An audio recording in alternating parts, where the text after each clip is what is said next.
Yo, boys. Turn on the lighting.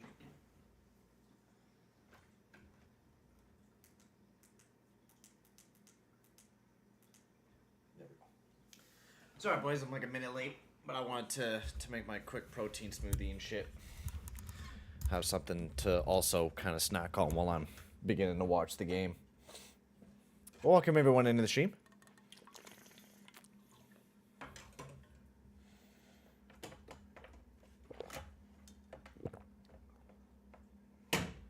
Fucking stupid lighting. There we go. Oh shit, why is that on the Vegas Golden Knights? What the fuck? Where the fuck is this at? There we go. That's what it's supposed to be. And I forgot to erase the score. I'm a gong show. Welcome in, everyone. I know I've been gone for a while, mostly because of work. We'll get into that here in a few moments. I just want to get everything going.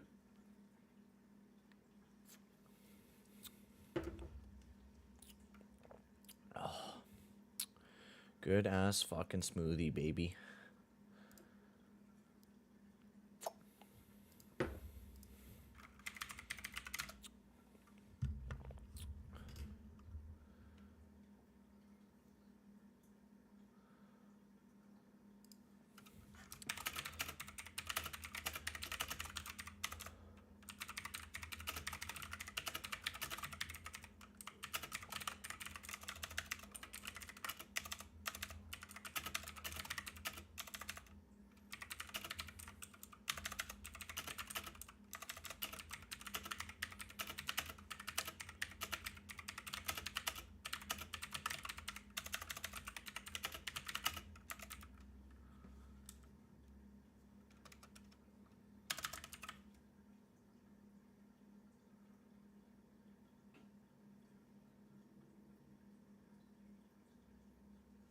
Holy fucking shit, I just watched this dude break this guy's arm. What the fuck, dude?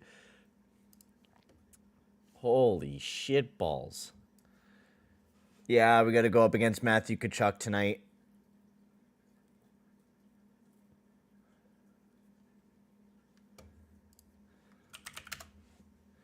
Matthew Tkachuk.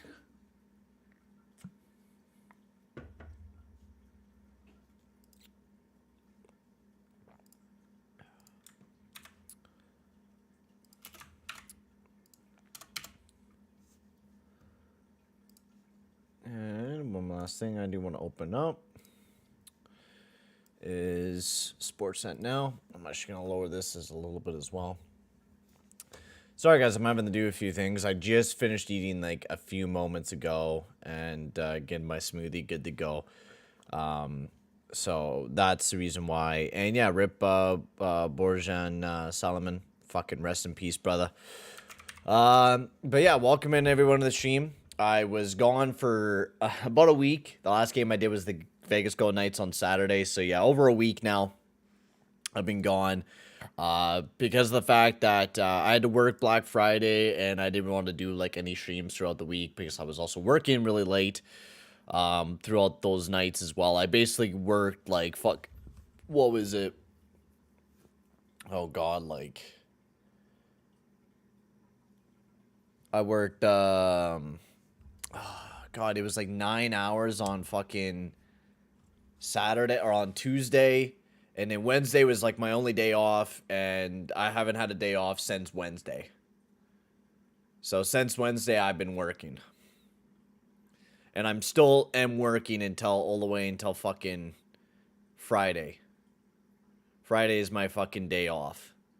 And I am waiting tonight. I will be having Perlo join me around the first intermission, he said. So it'll be solo me for the first period and then after that.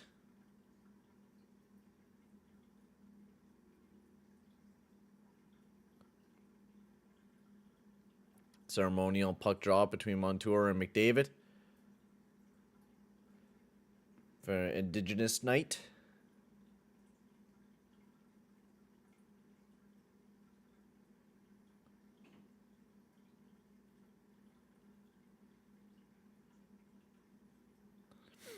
Pretty fucking cool. But yeah, I've been working nonstop. Fun day Friday. Yeah, dude, honestly, that was the worst fucking Black Friday I've ever faced in my life.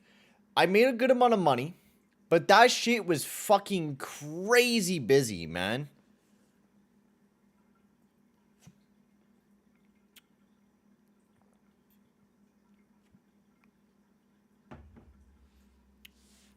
It was fucking insane. Welcome in, Colby. Black Friday was insane. I'm still feeling the effects from Friday. And it's fucking Monday. Like, I'm still tired and exhausted. Like, I worked 8 hours today almost. Yeah, actually, I did work 8 hours today. And by time, like, it felt like hour 5, I just had no brain power left. I had a little bit of an energy drink, so that's why I'm kind of going tonight, but I barely had any fucking power.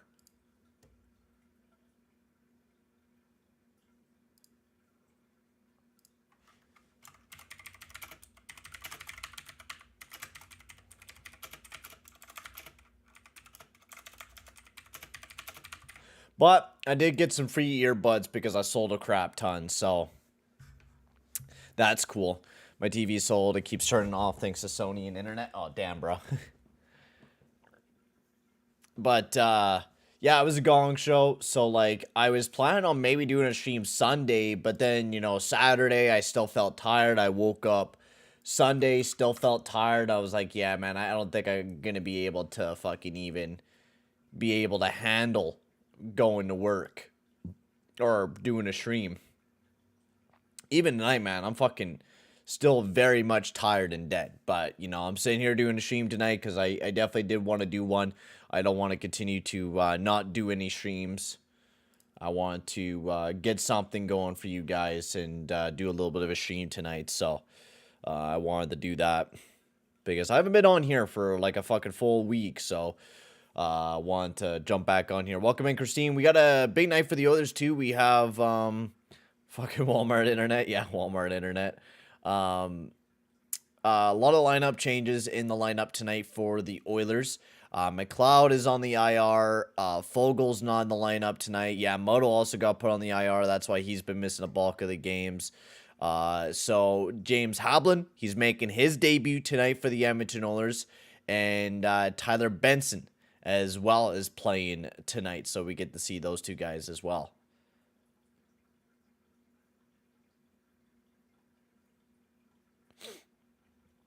So we're just getting with the national anthem, and then we'll be getting into the game.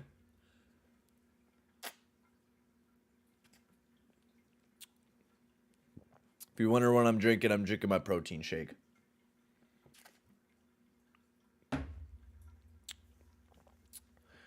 I gotta say, the way I'm just gonna try to gain my calories is by drinking stuff. Because I struggle fucking eating shit. But man, I could drink shit all goddamn day. So I'm going to try to get like 2 of these down per day. Maybe 3, but that's a lot of fucking money. I have no idea what the lineups will be as well. No idea.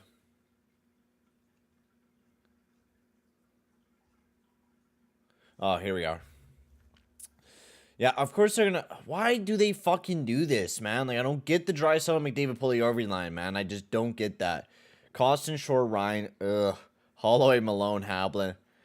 Yeah, fucking goddamn it, man. I don't know, man. I'm just... if this Oilers team feels like the fucking...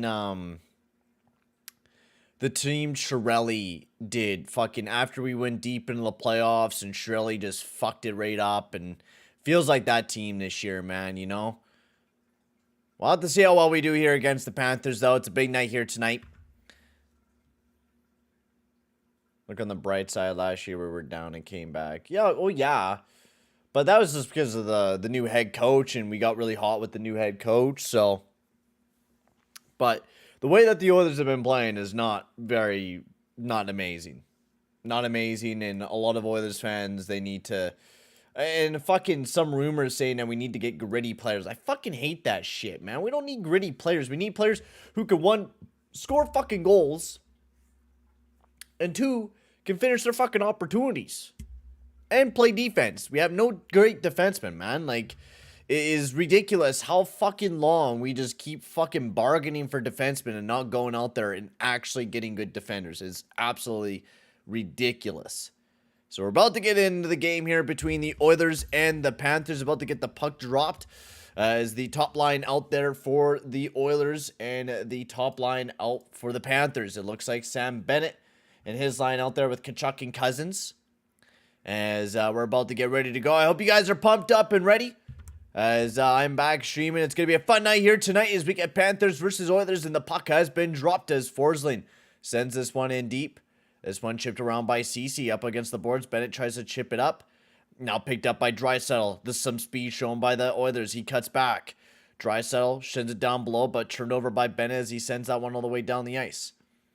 Things around. We need to sacrifice some good players and picks for great. Yeah, I know. We've been saying that for a long time, and yet we don't continue to do that. I love Kulak, and I love him, but I think he's a top 6 defenseman. Definitely not top 4. Like, he's been really struggling playing alongside of fucking Barry. That one will be icing on the play. But, like, I don't know why we're continuing to stack up the top line. You know, like, I get that we got to win against the Rangers and shit, but we'd seen, like, no points from that top line. And I don't know why we're doing that.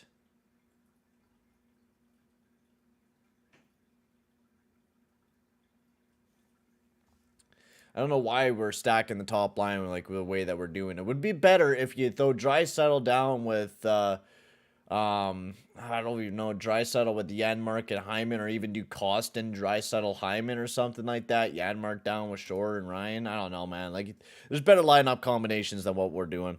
Yo, Bryce, welcome in, bud. Now let's get this dub. Hopefully we can here tonight. Stahl tries to chip this one around. And now this one ripped up over to Verhaeghe. He's not able to handle the puck, though. Barry going hard on Verhaeghe.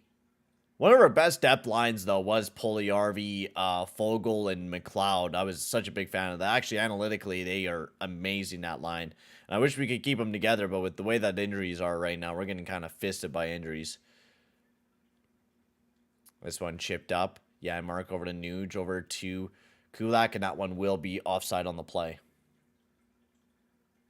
Yo, welcome in, Mason. Others winning? I'm hoping so. I'm very much hoping so.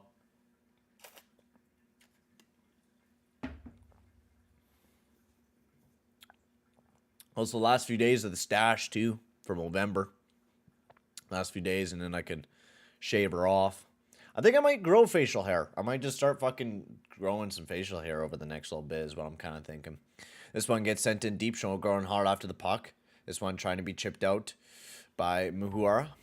Kulak battling up alongside of the boards. Why is my fucking shit toggle dark mode for cat friendly? There we go. That's way better. That's way better. I don't like the fact Woodcroft. Yeah, it does seem desperate. I don't like it. It never fucking works. Like, it's crazy to me, like, why we continue. Oh, come on, Sportsnet now. Oh, my stream's lagging. Sorry, boys.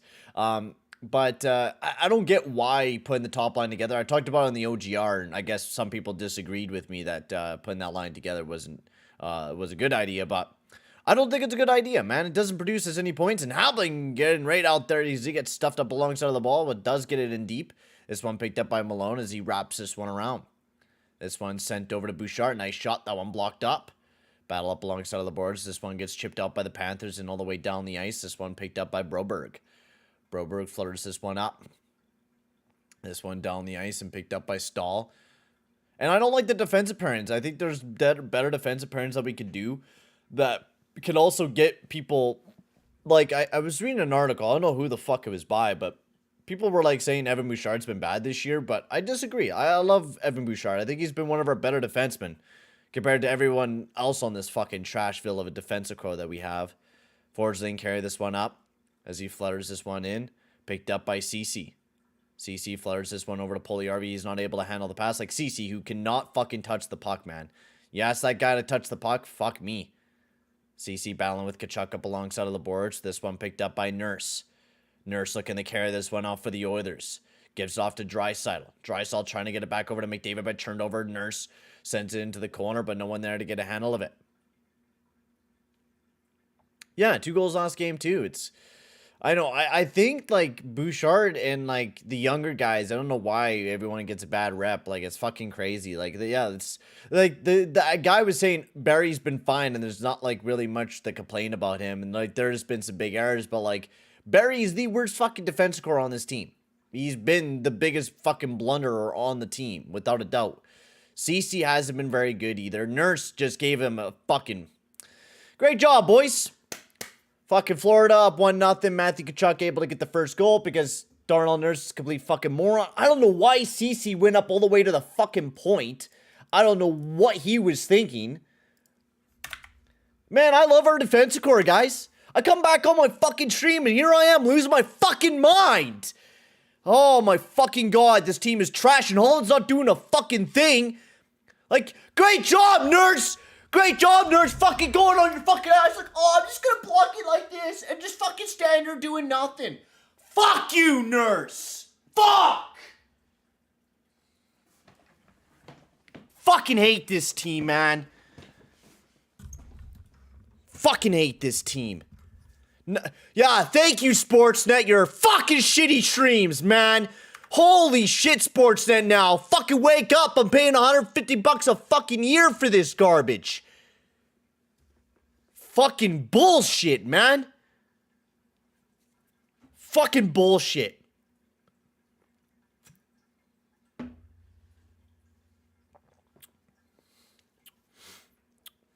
Yeah, Mark over to Nuge. Yeah. We're just the greatest team at fucking starting these games, aren't we, eh? Verhaeghe has a handle of it, trying to center a Barry all over him. But Verhaeghe just undressing Barry because he blows ass cheeks.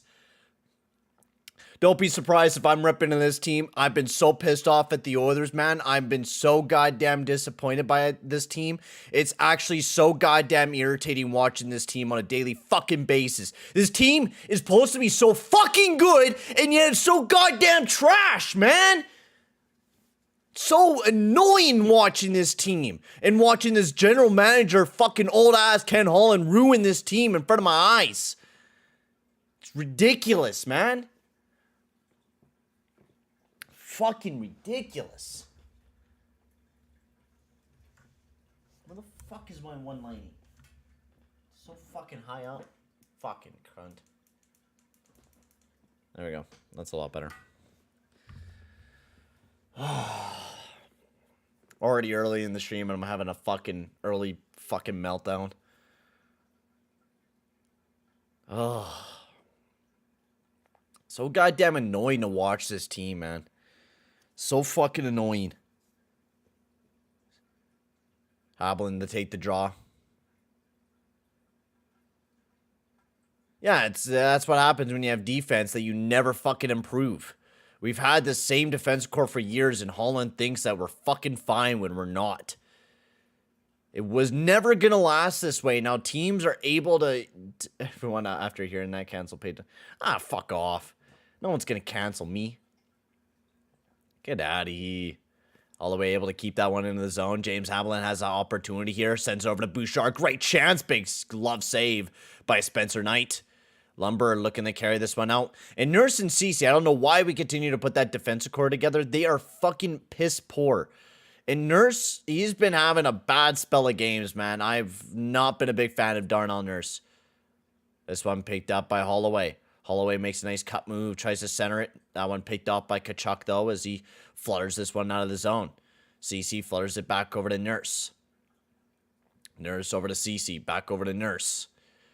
Nurse in his own zone, gives it off to Draisaitl, sends this one over to Cody CC. CC rims this one around the boards. Pugliarvi trying to get a handle of it, leaves it for Nurse. Nice shot, that one missed the net wide. Picked up by Draisaitl. Draisaitl sends it down below to McDavid. McDavid looking around over to Nurse. Nurse down below. Oh, that one turned over. And now Ekblad trying to get this one out. And now chipped out and picked up by CC in the neutral zone. Handing back off to McDavid. But my Sportsnet Now stream continues to suck ass. Forsling or Verhaeghe chips this one over to Tkachuk. Tkachuk just shovels it into the corner. Stopped behind the net by Skinner. Trying to chip that one around. That one does exit the zone. Good ass over to Forsling as he whips that one into the zone.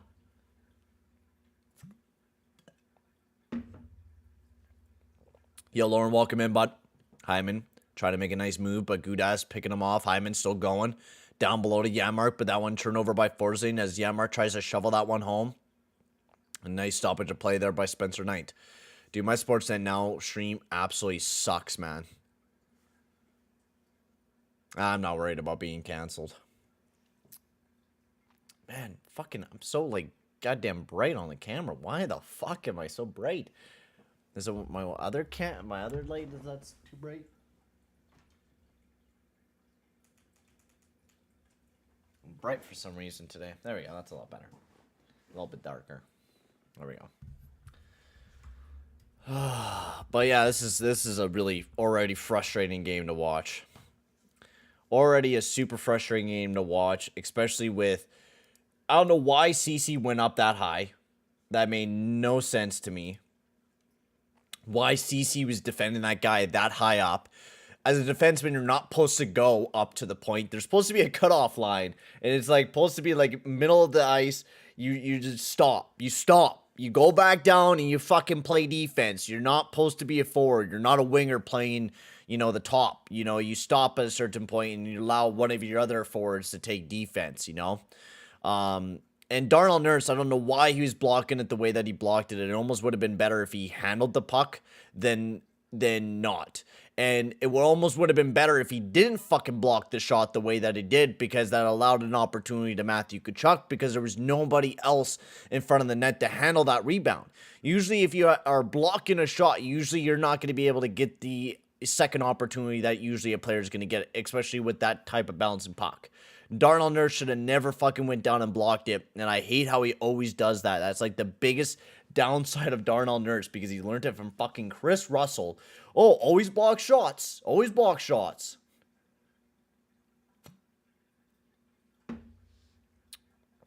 Bad take recently on Twitter. A poll was asked if the NHL should have an award for the best defensive defenseman, and he said no. I don't disagree, because the Norse, I mean, yeah, sure, you could throw another award into the fucking bill, but like you already have the Norris Trophy, which is the best defenseman in general. That just goes out to the guy that is best offensively and best defenseman in the NHL.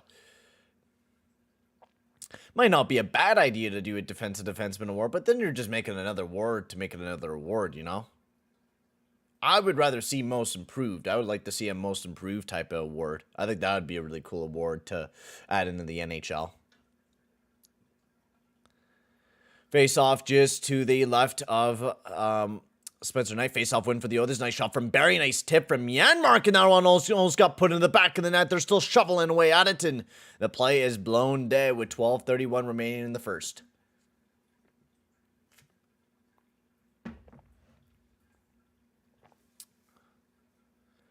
I disagree. Like, yeah, sure, it does definitely go towards one of the better offensive defensemen for sure. But a lot of the time, those good defensemen that do win the Norris do play pretty well, respectively, defensively in general anyways. Like, yeah, there's some years where it just goes towards a pure offensive defenseman, but like some of them, like last year where Cale Makar won it, Cale Makar was one of the best defensemen in the NHL that played both great offensively and defensively.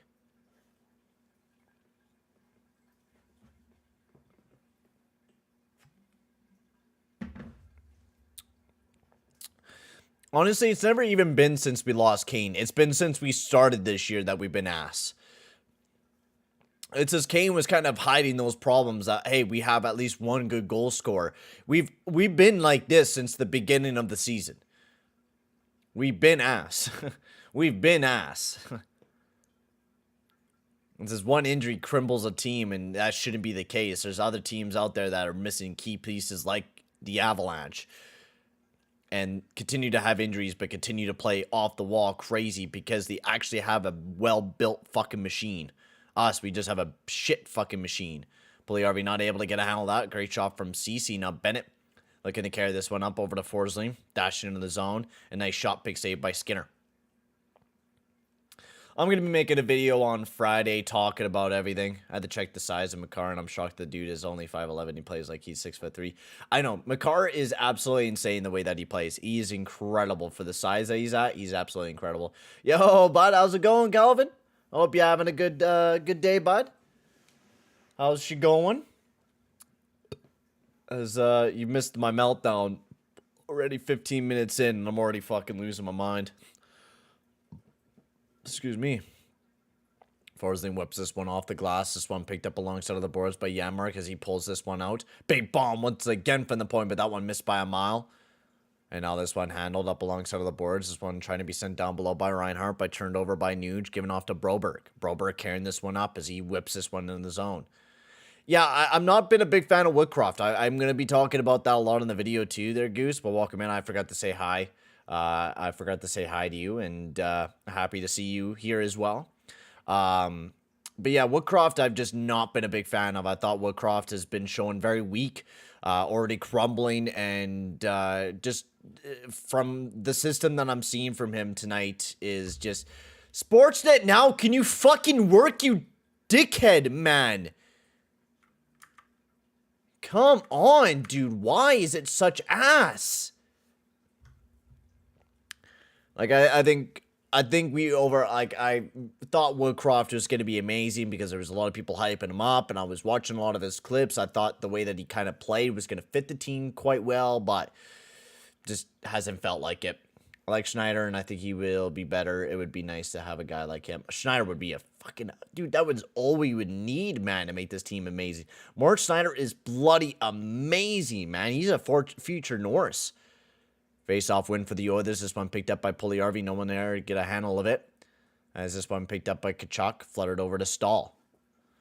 Stahl trying to flip this one over to Cousins. Battle up alongside of the boards. That one gets loose. Bennett shovels it over to Montour. Over to Tkachuk. Tkachuk, great move as he waits, gives it off. Nice shot from the point and a big save by Skinner. Stahl gets a handle of it, tries to send it down below, picked up by Bennett in the corner. As he shovels it up to the point, big bomb from Stahl and a nice save by Stuart Skinner with 10:47 remaining in the first period of action. Tkachuk still owns Edmonton? Yeah, it looks like he does. That was just bad fucking play by Nurse. Such a bad play by Nurse. He legit handed it to Tkachuk, man. He legit handed it to him.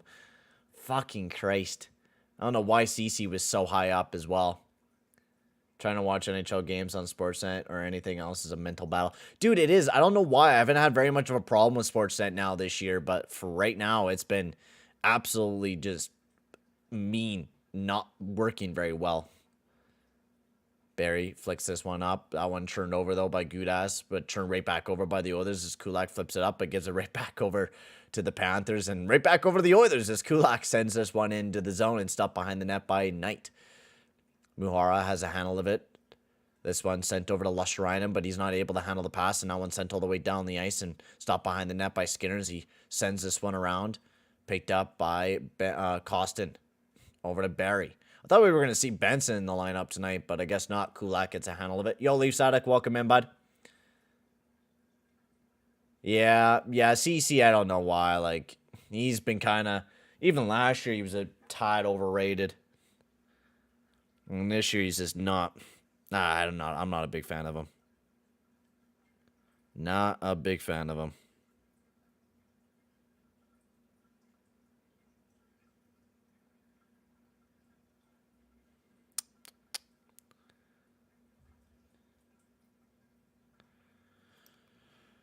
Oh.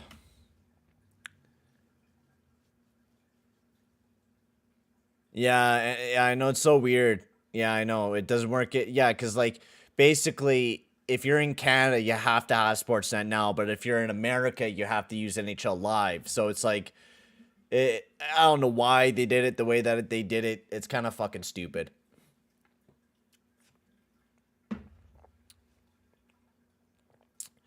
Well, I just feel like we need a coach that, I don't know, like, I don't think it's that the fact that we're not listening to the coach. I just feel like sometimes it's not working. You know, Tippett's formula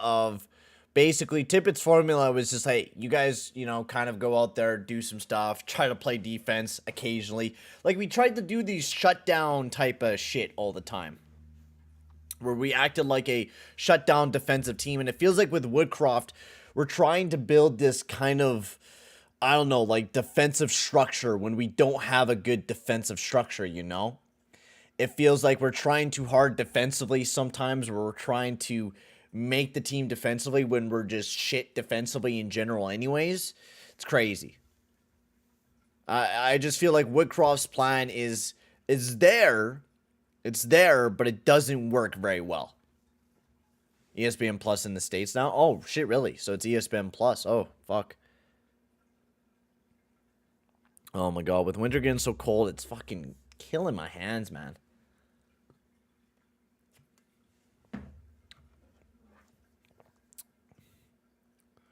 Let's go to the gym tomorrow. And I really don't want to because it's going to be fucking freezing goddamn cold tomorrow. It's going to be freezing cold, man. This one sent right into the zone as we were on a commercial break, but now we are back. Spencer Knight stops behind the net. This one chipped around over to Reinhardt, shovels right back in. Picked up by Montour. Chips this one over to Stahl. Stahl sends it over. And now over to Verhaeghe. 2-on-1 for the Oilers. Verhaeghe, great chance. Big save by Skinner. Great job by Bouchard to shovel that one away. Broberg floors this one down the ice. The Huskies would beat the Oilers at this rate, right? With how bad defensively we are. Stahl bounces this one back over to Montour. Montour sends this one up. Oh my God, this period is so dreadful as an Oilers fan, man. We're not doing jack shit, bruh. Hyman gets a handle of it. Dashed into the zone. Hyman takes a good opportunity, but a big save by Spencer Knight, who makes a nice save for the Panthers. Oh, bro. Oh, brother.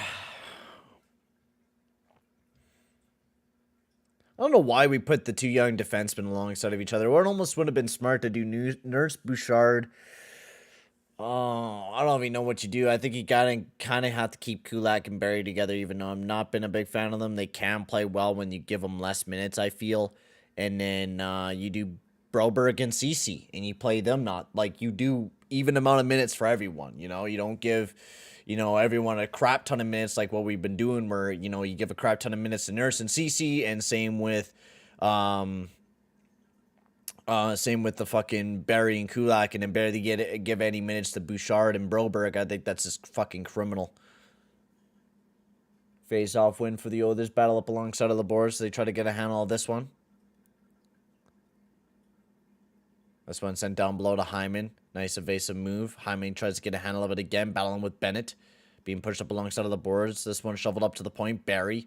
Nice pivot move. Cousins all over him. He cuts right back up. Barry shovels it over to Nuge. Nuge whips this one over to Janmark up to the point to Kulak. He waits, sends this one over to Barry. Nice shot, but that one blocked up by Cousins.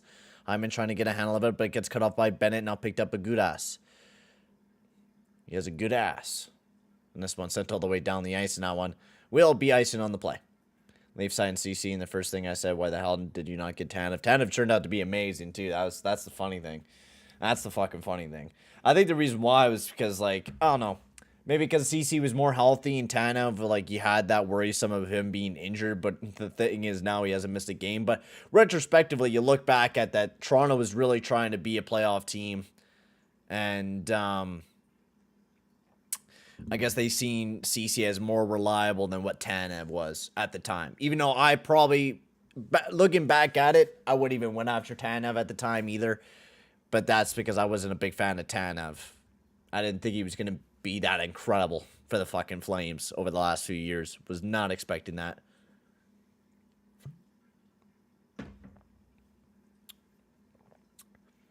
I will say the Flames are in the mess right now. Hit the panic button when they lose another chuck of home games. Yeah, I know, man. The Flames have been a mess too this year.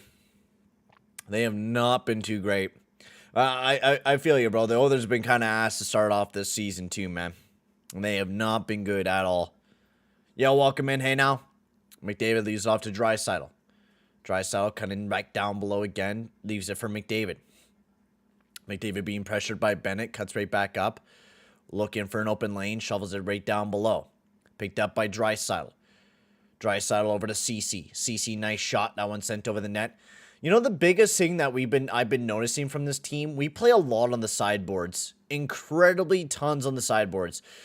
We never go into the middle. Do you ever fucking notice that, where we just continue to fucking kind of play and not do fuck all. Draisaitl and somebody was getting into it. What's the penalty on the play?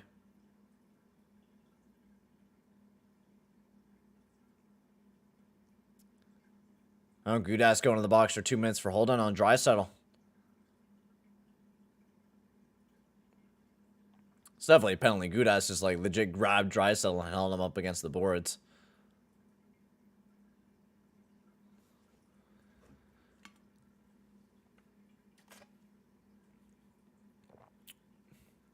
Cheers, Kevin. Have a good one, bud.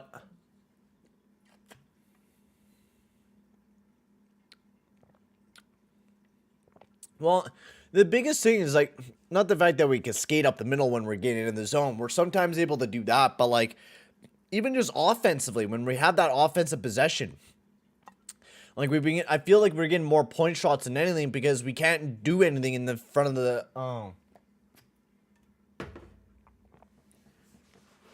in center ice because we have fucking 2 guys going in front of the net. And the reason why I'm saying that this is, like, kind of the system that Woodcroft has built does not fit the style of this team. Because the way that we're playing is we're trying to have these big bodies in front of the net constantly, right? So we have 2 guys basically in front of the net constantly, and then 1 guy kind of skating around, which does not create any space at all. But if you have more guys moving around and trying to find open space and trying to get in the middle where the opportunities are more deadly than in the fucking corners, then maybe we would actually be able to do something. McDavid, Barry over to Nuge. Nuge back over to Barry. He has a handle of it. Send down below to Nuge, trying to keep a handle of it. And, of course, my Sportsnet stream trips up, and there will be another tripping penalty on the Panthers here. So the Panthers will be staying on the, Oilers will be staying on the power play, and we get a 5-on-3 now. Did you hear the Oilers are trying to trade Soupy back to the Leafs? No refunds? I didn't hear that. I mean, if you want to take it back, no. I hope, you know, Campbell can bounce back. I really hope he can. But, man, it's been fucking rough to watch Soupy. Been real rough to watch Soupy, man. Jesus. Welcome in, Perk. Welcome into the stream, bud.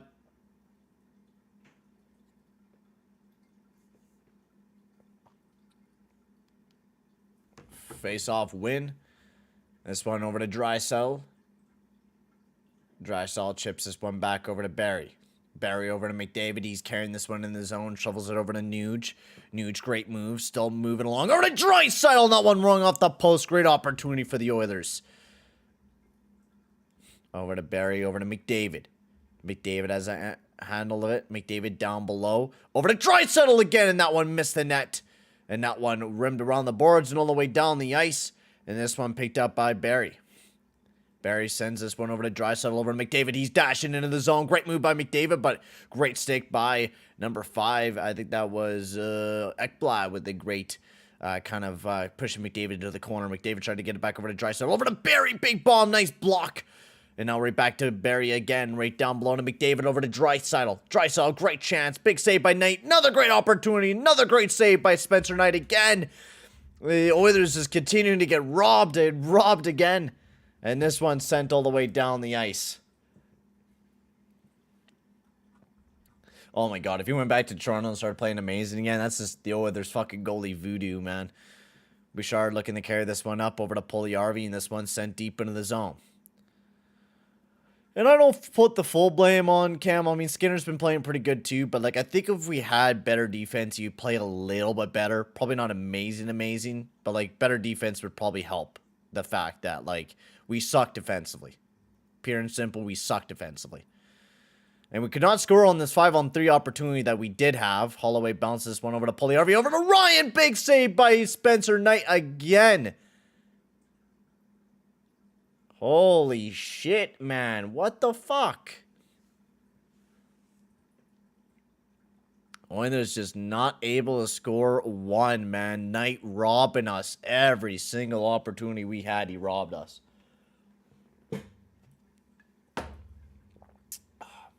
Good protein shake.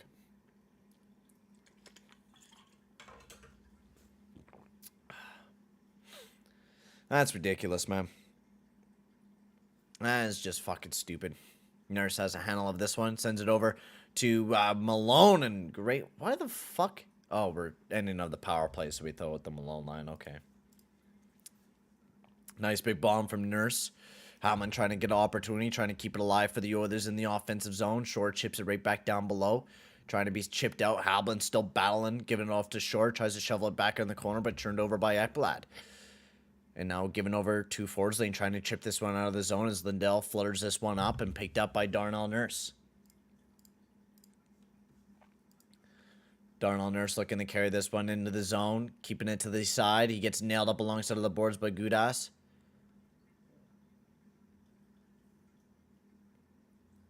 Why not eggnog?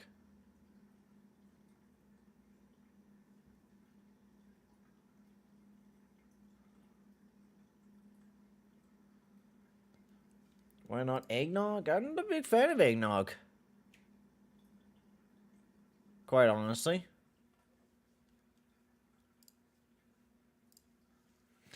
Never been a big eggnog fan.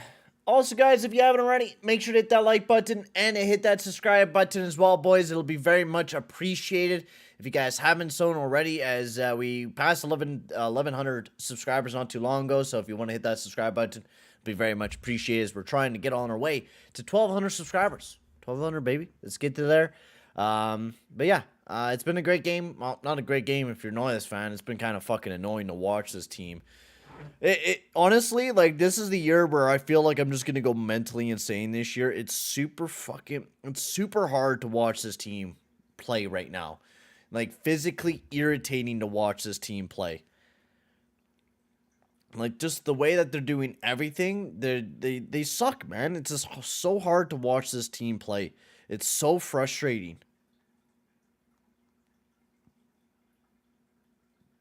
So annoying and so goddamn frustrating. It's just like, why do I even want to watch this team? I have to truly question myself about that sometimes. Like, why do I truly want to watch this team?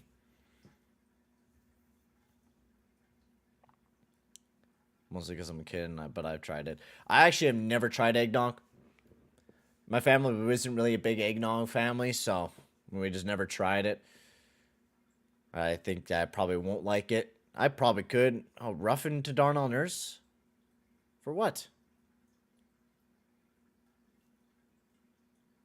So we're on a power play for what?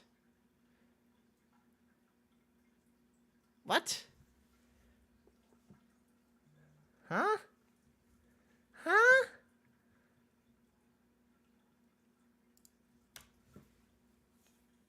Why? What was the call? He just grabbed... okay, refs. Okay, refs. Sure. That's a penalty.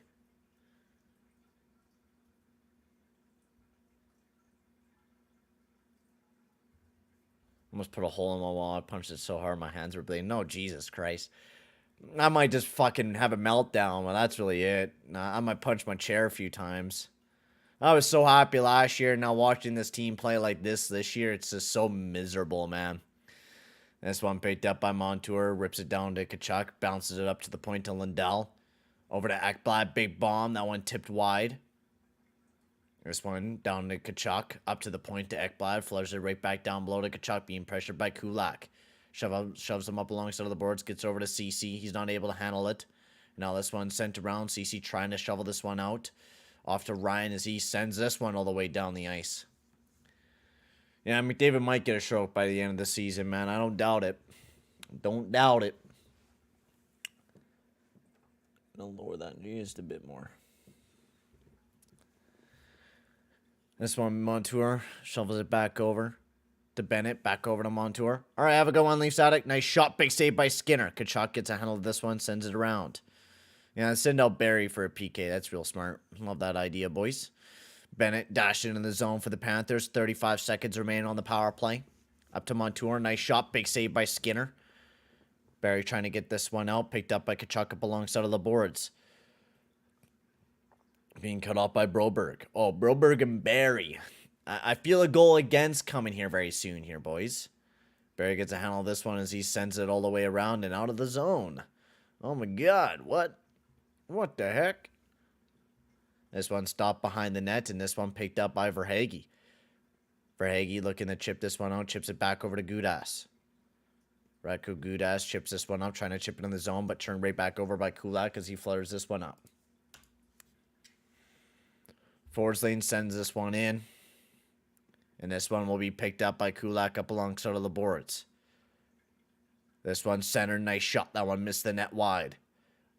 Back up at the point. Gudas missed the net wide. And this one will be picked up and try to be sent out of the zone. Battle between Hablin and Lundberg.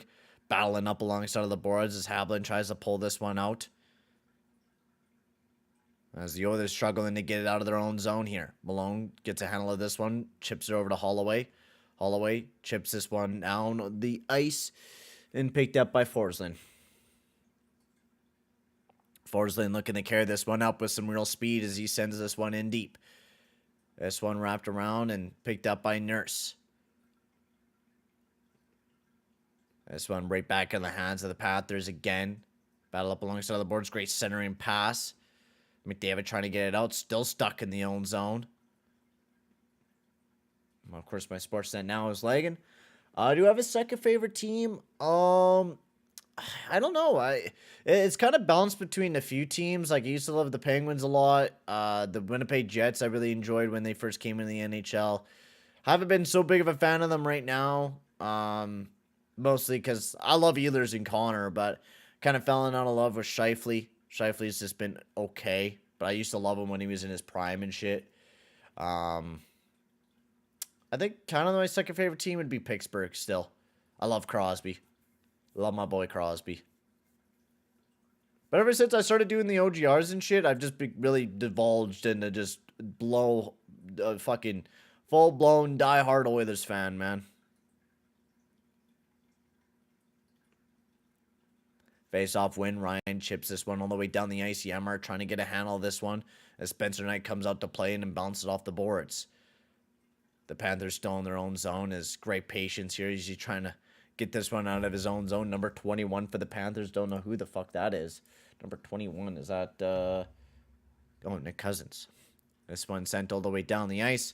This one picked up by Barry. No icing on the play. Barry has a handle of it behind the net. Waiting, looking to break this one out. Shovels it back over to Kulak. Last few seconds remaining in the first period of action as the Panthers are up 1-0 over the Oilers. As that's a story for the Oilers. Always down. Always down bad. Oh, fucking goddamn it. I hate how cold it is in my place, man. It's always so cold. Especially right now. It's so damn cold outside right now, man. It's stupid. So stupid how cold it is right now. I don't know if you guys could see that.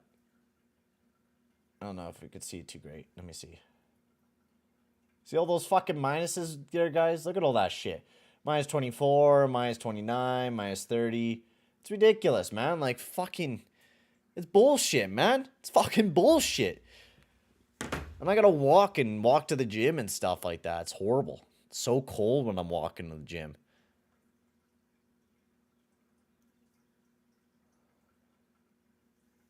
Some days I wonder if I still should go to the gym, but I do anyways. And that's what I'm going to be contemplating on tomorrow, if I want to go to the gym or not, or just do kind of like a rest day or something. I mean, I've already done kind of a rest day the other day, but we'll see.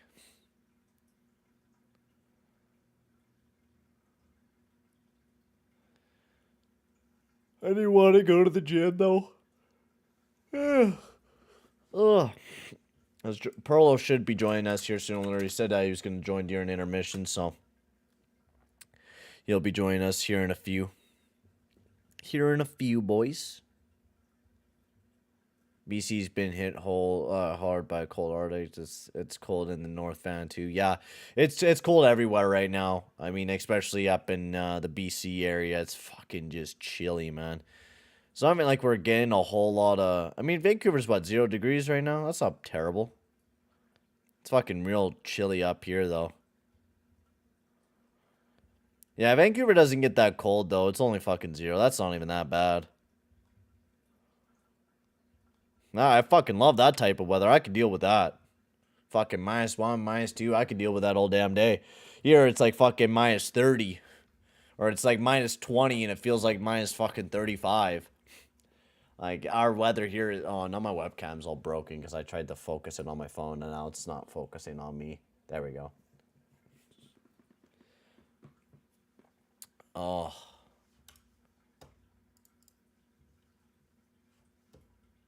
Why is everything so bright?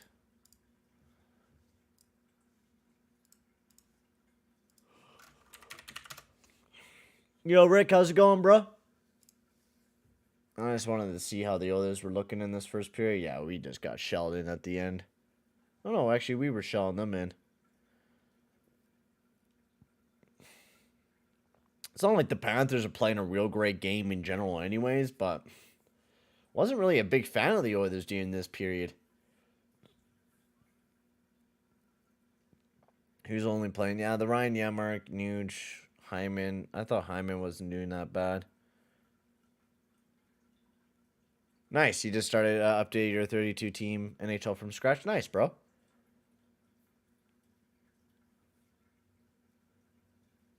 I was honestly low-key thinking about... I want to start... Because I've been playing a lot of NHL 22 again. Or NHL 23.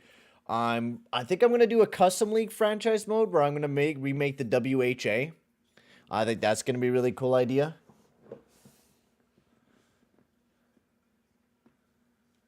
Oh, Rick makes videos? Oh, that's cool. Let me see.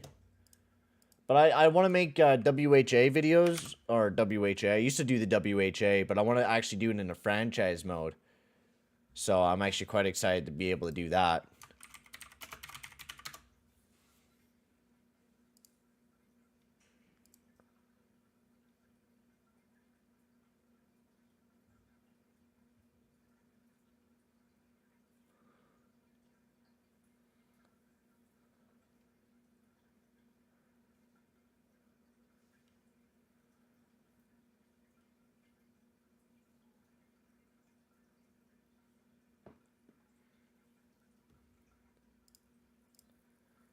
But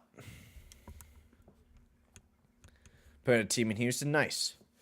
Yeah, I wanted to bring back the WHA, so I just gotta make all the teams and stuff like that. But I haven't been too incredibly into fucking playing NHL 23. I've been more into playing COD and stuff like that right now. So I've been playing a lot of that, and then occasionally I play some NHL here and there.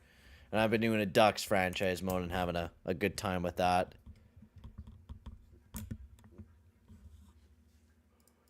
Oh. Oh.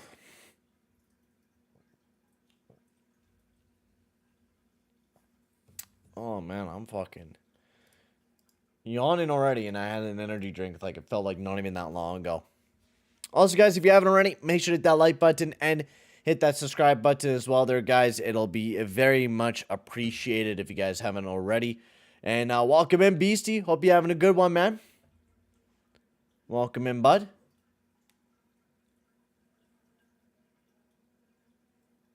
As we're about to get ready for the fucking game.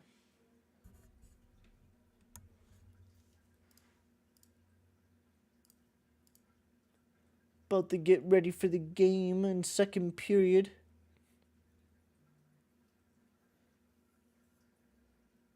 Now I'm working on the stash right now. The beard I gotta shave, but I might as well keep it because it's like the last few days of November, so I'm legit just growing out the stash. The stash has been the main grower. Thoughts on all the Pacific Division teams? Yeah, sure, I could go on that a little bit. I wouldn't mind that today. We could talk a little bit about the Pacific Division teams. Wouldn't mind doing that at all.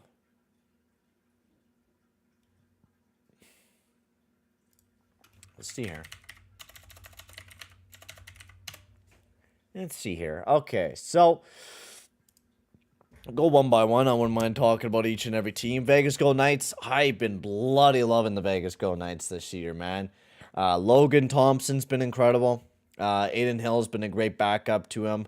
The Aiden Hill's kind of going a little bit downhill now, but still pretty good tandem between Logan Thompson and Ian Hill. Jack Eichel has been as advertised. I can't believe people were not thinking that this guy was going to be absolutely fucking insane. Absolutely criminal. Pietrangelo, of course, great offensive guy, not great defensively, but then you got Shea Theodore and just some real great depth scoring as well, right? You got Stevenson producing, Stone, Marshall Salt-Smith, Carlson Raw, Carrier, Kessel not doing too bad. Like, you just have the whole team producing. So, Vegas, I've been a real big fan of. The Kraken's been a team that has surprised me so damn much, but I've been playing so damn good. You know, Burakovsky's been amazing. You got Beniers. Eberle has been crazy good for them. Defensively, they're strong. Goaltending, they're having Martin Jones not play too terribly bad. Been playing a bulk of the games, though. That's the biggest problem. They don't got anybody else but for Grubauer. But Grubauer has just been trash, to say the least. So goaltending is like their only downside, but everything else has just been amazing for the Seattle Kraken. I can't even believe they're like second in the Pacific. Like, yeah, it's second in the Pacific. That's insane. The Kings have been really good. They haven't been playing so great defensively this year, but great offensively from guys like Fiala. What a great pickup he was. Dano, Velarde's been crazy good. I've been really a big fan of the Kings. The only problem is their goaltending. Their goaltending has just been shit. The goaltending is absolute ass for the Kings. So that's definitely something to know. Oilers, we already know. We already know what the fucking problem is with the Oilers. They suck. They suck. Boo, you suck. No.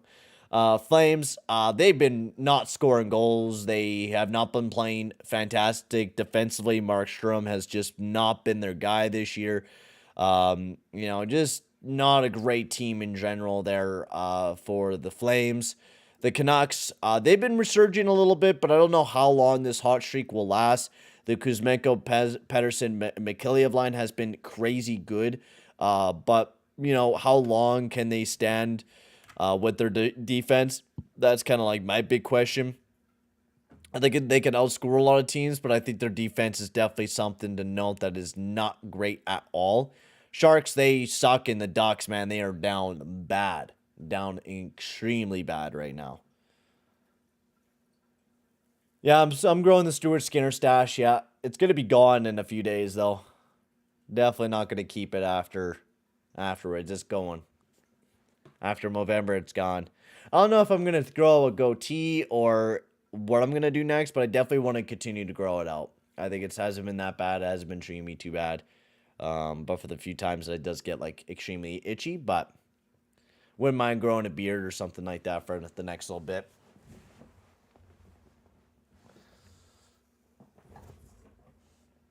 Oh, goddamn. Oh.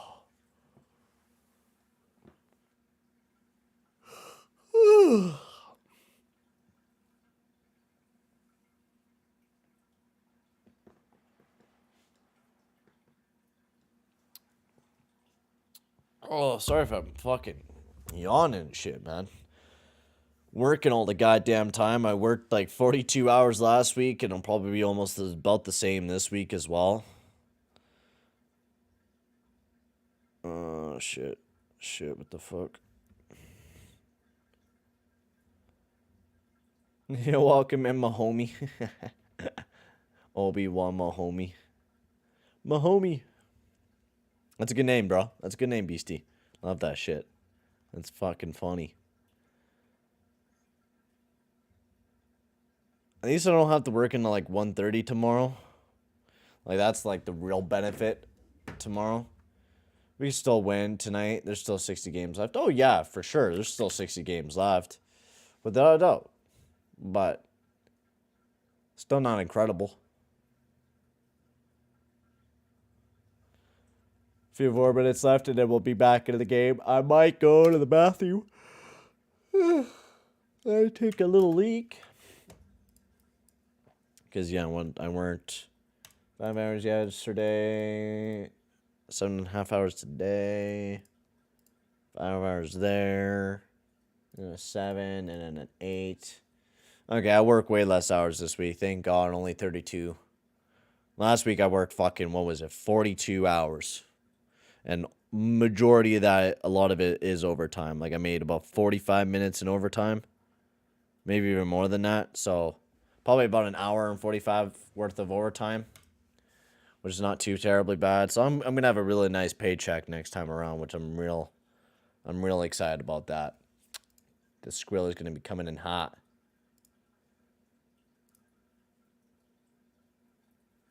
Oh no, hope has not died out yet, but I'm just saying if we're not gonna improve ourselves defensively, then we're gonna continue to not look great. That's the biggest thing. If we're gonna continue to play like shit defensively, we're not going anywhere this year. We might make it to the playoffs, but we're not going anywhere. So I'll be right back, boys. I'm just gonna go to the bathroom, and I'll be right back.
I do work at kind of like a Best Buy, but not really.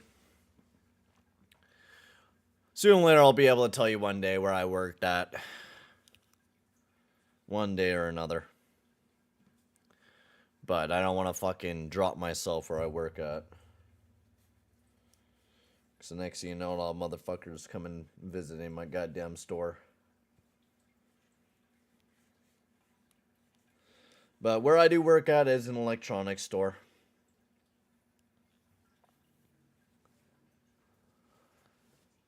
It's very much like that. Where we sell phones and phone plans and all that shit. But it's kind of fucking annoying sometimes.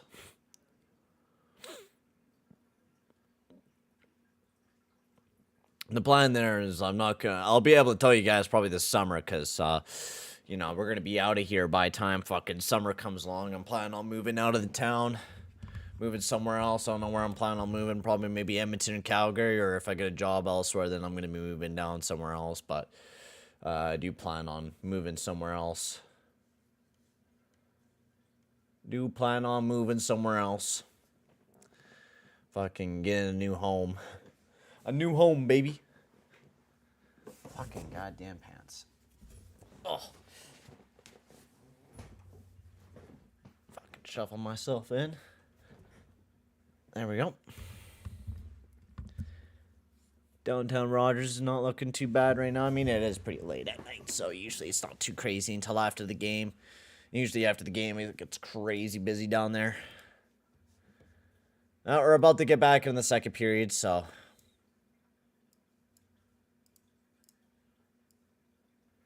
About to get back into the second period here. About to.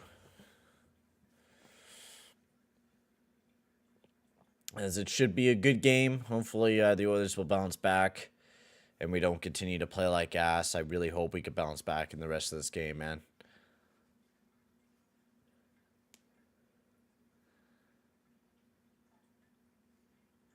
All right, second period about to begin. If you want to move, you could come to Vancouver. It's usually not that cold.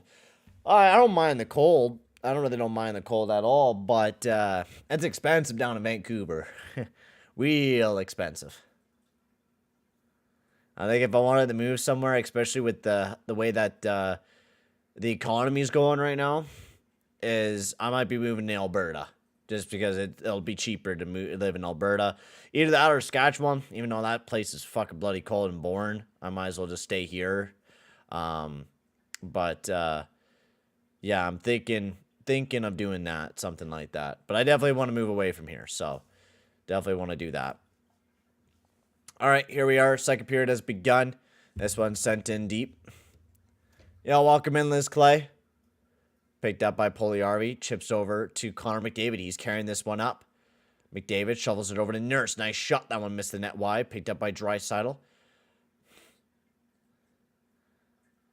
Puljujärvi battling up alongside of the boards.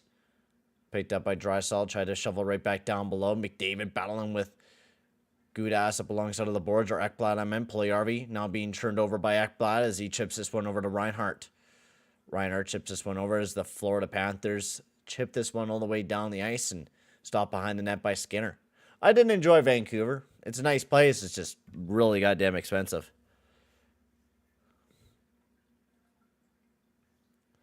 Nurse shovels this one over to CC as he shovels this one up, but turned over by Tkachuk as he tries to shovel it right back in. Bennett now sends it down below. Nurse battling with Cousins up alongside of the boards. Cousins gets it over to Tkachuk.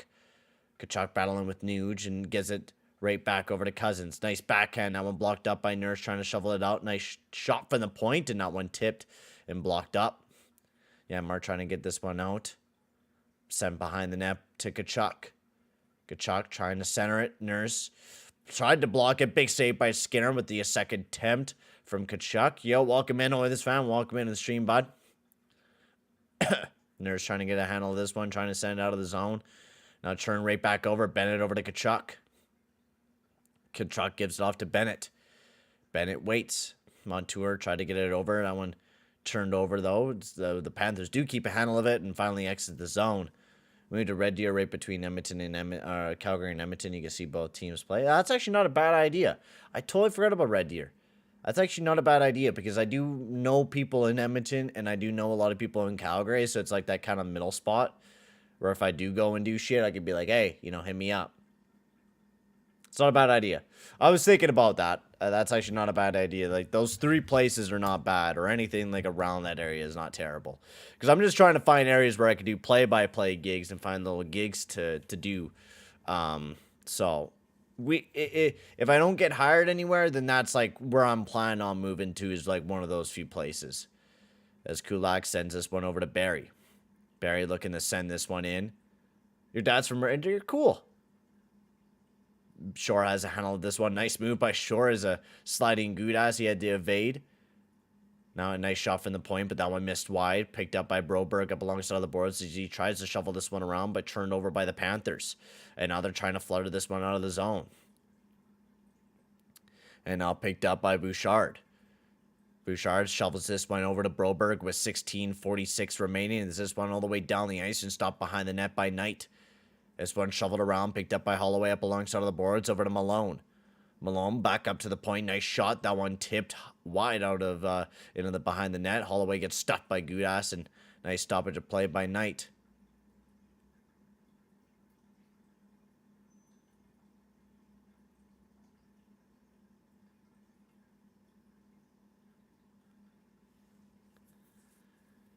Never been to Canada before. I live in the U.S., so it's expensive.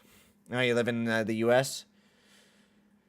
Yeah, like on rate, like you could find easy places in Alberta for like $800 a month for rent, and I think that's pretty good for rent. It's still expensive, but $800 a month for rent, and then places in like Vancouver and Toronto, they're like fucking like $1,200, $1,300 a month just for the place alone. Not even including if there's any heat or, you know, internet or just anything in general. So it's pretty goddamn expensive. Bouchard, nice shot from the point. That one got blocked up. Nice backhand. Big save by Spencer Knight. You live in Vancouver? Nice. Yeah, Vancouver's a nice city. I really enjoyed it the one time that I did go there. It was really nice. Kind of want to go back there again and kind of look around and shit like that, but battle up alongside of the boards as the Oilers try to get a handle of this one. Lundberg trying to pull it out. Nice shot from Hornquist, but that one blocked up. Now picked up by Stahl and whipped up to the point to Montour. And now there will be a penalty on the play on the Oilers as the Oilers will be going to the box.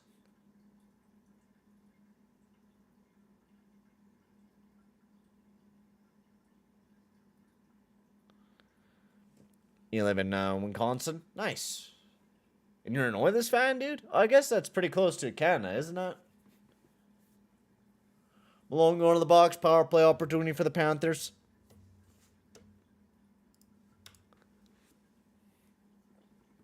I feel like tonight, if they continue to throw out that Barry Broberg pairing for the PK, it's going to be a goals against on that line.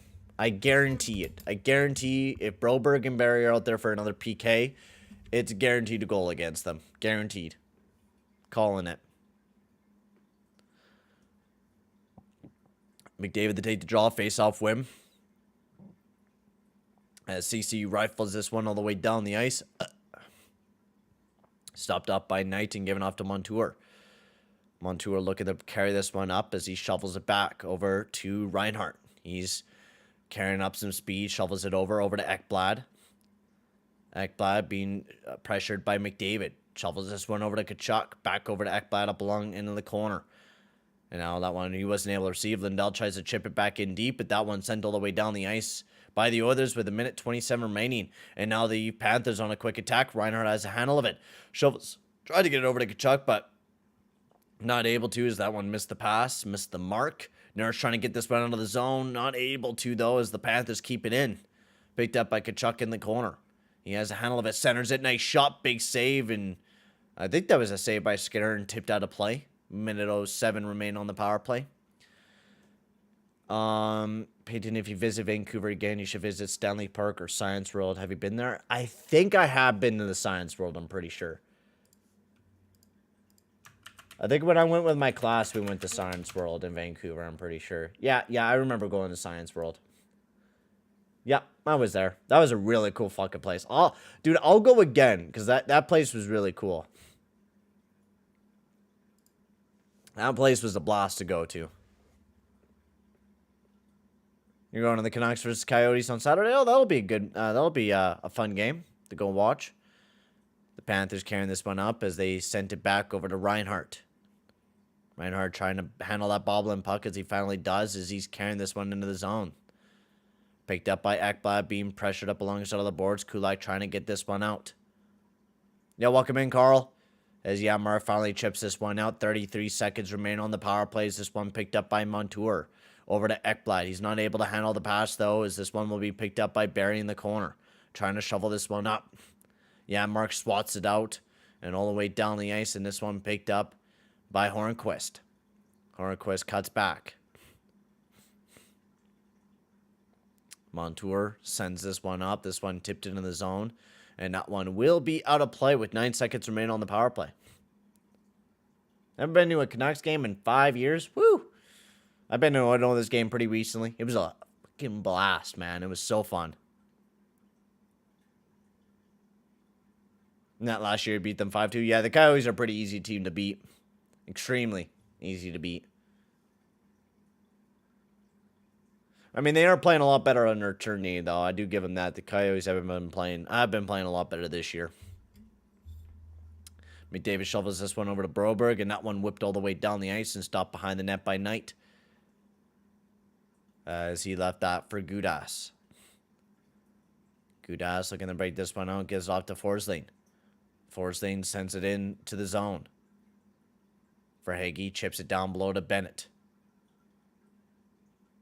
Picked up by Verhaeghe. He cuts up again. Verhaeghe being pressured by McDavid. McDavid causes a little bit of a turnover. Battle up alongside of the boards. Malone trying to get this one out. We're back to even strength as well. Nice shot for the point. That one just missed wide. Up to the point again. Nice shot. That one blocked up again. Broberg trying to shovel this one out as Broberg flutters this one down below to Bouchard. I do give us a point that we have been playing better defensively. You know, we gave up that one goal against, and we've been playing pretty good against the Panthers. I will say that. McDavid over to Hyman. Hyman, great forehand, backhand move, and right to the back of the net for the Edmonton Oilers. Zach fucking Hyman, baby. Right to the back of the net for the Edmonton Oilers, baby. Woo! Zach Hyman puts it in the back of the net for the Edmonton Oilers, and the game is tied up at 1. I used to play hockey, but I don't play it anymore. I played like very, very low tier hockey. Didn't play very high tier. Nice job by Draisaitl to pick off Gudas, and then McDavid, great pass over to Hyman, and then great move by Hyman, and an in between the legs shot. What a fucking move by Hyman, baby. Holy shit. Was that it? Oh, it's kicked in. Might not be a good goal, boys. It might be kicked in. Yeah, that's kicked in. That's no goal. Shit, eh? That's no goal, boys. There's no way that's a goal. We're going to get Perlo in. Welcome in, bud. Buddy. Hey, how's it going? No worries, you're already in. I had a tire issue I had to take care of. Turns out it wasn't as much of an issue as I thought. Oilers just scored. Perfect timing. It's not a goal. Oh no, it's not a goal. It's kicked in. It kicked it. Totally kicked in. Yeah. When was the last time I put up skates? I haven't put on skates. Like I haven't put on full gear since my first year of college. So 3 years now. I haven't put on like a full gear. 3 years now. Which sucks because COVID would have made it like 2 years ago. Yeah, it's no goal. Welcome everybody, as Perlo is now in the stream. The pearls of wisdom is up in this bitch. Welcome in, bud. Welcome to his A. How you doing? So yeah, these two teams have not scored less than 2 goals in 10 games straight. Also, Perlo, I haven't talked to you in a long time. In the second. Does this team ever fucking suck? The Oilers. Yeah, pretty much. How I gotta say, how did fucking Kenny never think that we need to upgrade ourselves defensively and thought that it was okay not improving our team defensively? I'm not sure that they did. It's just, have you seen what's available on defense right now? Oh, nothing. But like at the exact same time, like why hasn't he over the past few years? You know, why hasn't he made that room? Why hasn't he fucking done anything? Because we've constantly done nothing. Like I said, I don't know if he hasn't tried or, but I know that, I mean, there's a lot of teams that. Not even just that, depth is still fucking shit. In fact, this team also, right now is, well, you take a look at all the trades. We traded away an actually pretty capable right-handed defenseman for a fucking bum of a left winger. Very capable right-handed defenseman that played perfectly fine top pair minutes alongside of Darnell Nurse and Ethan Bear. So you're talking about Bear? Yeah. Yeah, he was okay. I mean, no, he's not like fucking the next god, right? But yeah, he's better than Tyson Barrie. I would even say better than Cody Ceci. And yet we got this bum ass defensive core that we got. That's pretty bad. Ottinger is hurt again, or what? What's going on? Because he didn't play tonight. I don't know. He'll be relegated to basketball as he deals with illness. Okay. I haven't even really kept up with hockey over this past like fucking weekend. It was Black Friday, so I was doing nothing but work. Like nothing but work. I got my first crack in my iPhone screen, and I'm so. Oh, dude, what? I hate that. You don't have a screen. You don't have a screen protector or anything on it. Well, no, but. Yeah. Dude, that's always shitty, man. I remember when I smashed my whole fucking phone screen one time. It's not totally smashed, but I should have a protector on it. Those things drive me crazy. But, oh well, it is what yeah, it is. and Campbell hasn't been amazing either. That was a huge risk, a huge gamble that didn't really look like it's really not panning out right now. Yeah, I was afraid of that. I didn't like six. I mean, when you looked at his body of work, it was a big risk. Yeah, very inconsistent. Showed some, highlights and stuff like that, but it's definitely a big risk.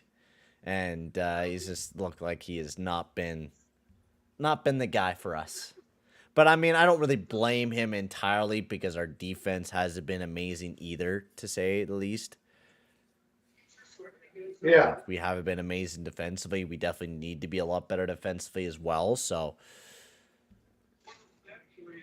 that being said, live chat, who's here? Captain Goose, hey now. Hey, how you doing?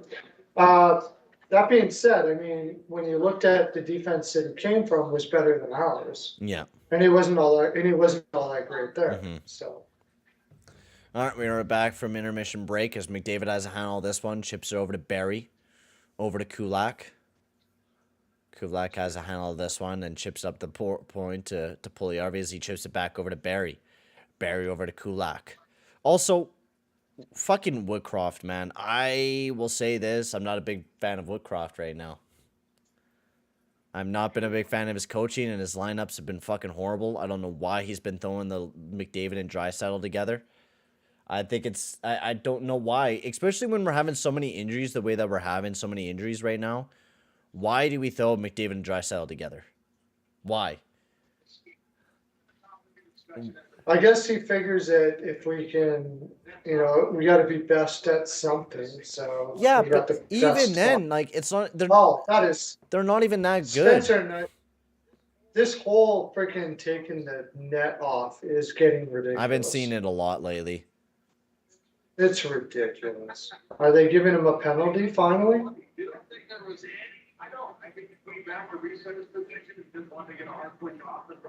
There's got to be something done with this. It's retarded. Anyways. Yeah, J-Bokov very overrated. I don't see, the thing is, even analytically, you look at the Draisaitl and McDavid pairing, it actually never works.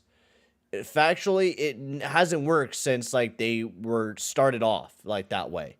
It doesn't work. They work a lot better when they are owning their own lineups nowadays. Like there's just better combinations that we could do without pairing those two guys up. Oh, I loved Woodcroft. Loved Woodcroft last year, but this year, I don't know, man. Like even the defensive pairings have been amazing. Well, what was I saying about last year? I mean, you can only play that way for so long.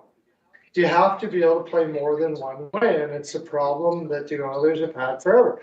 When we were talking about Tippett was a bad coach, he was trying to get them to play more than one way because you have to. You have to be able to play more than one way. Mm-hmm. But the problem is they don't have a roster that can play more than one way. And that was the problem. It's like what's happening with Vancouver right now. Yeah, they're winning some games because they're playing an offensive pressure game, which is the only way they can play to win. And that's the way that I feel because like what we've been seeing out of Woodcroft is that his type of system is a very not defensive structure, but it's like if you play good defense, good things will happen to you offensively is the way that his structure is kind of built, right? Because he has that center always kind of like leaned back a lot.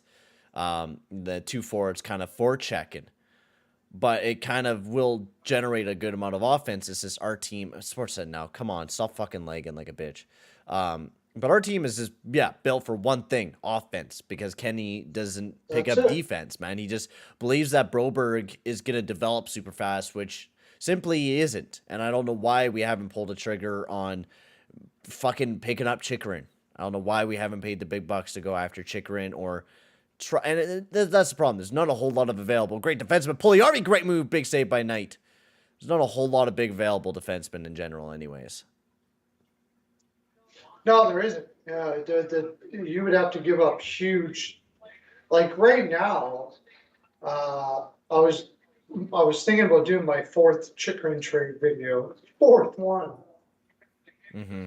And right now, if I'm Armstrong, I'm like, you're giving prime to get chicken because there's nothing else out there. Very Buffalo is interested. Yeah, but if I was the Oilers, I would be playing prime. Like I know like some fans disagree with that, but like I think the Oilers at this current moment, the way that we have, and we're on the power play as well right now, we need to go all in. We have that type of team that can go deep. You know, if we get a defenseman and a good depth forward, we can go very fucking deep. It's just, and now I've been hearing rumors about us going after a gritty fucking player. Like we need that. You know? Well, I mean, if you're going after, like, it depends on who it is. If you can play, you can play, but that's not I mean, that's not where. But we know what they're looking for. Their Perlo. Unless Ryan a nice shot, that one missed wide.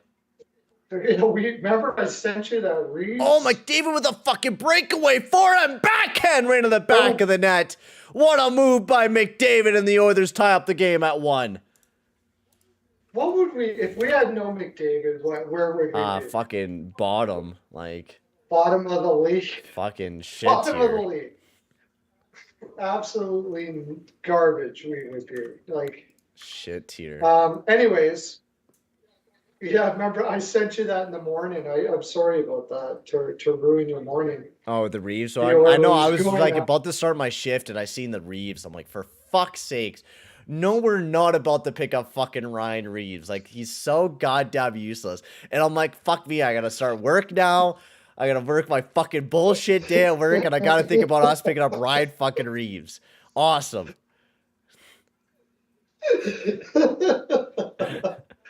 And Minnesota plays him almost 15 minutes. Oh my fucking god. Why do people believe Ryan Reeves Yeah. is good, bro?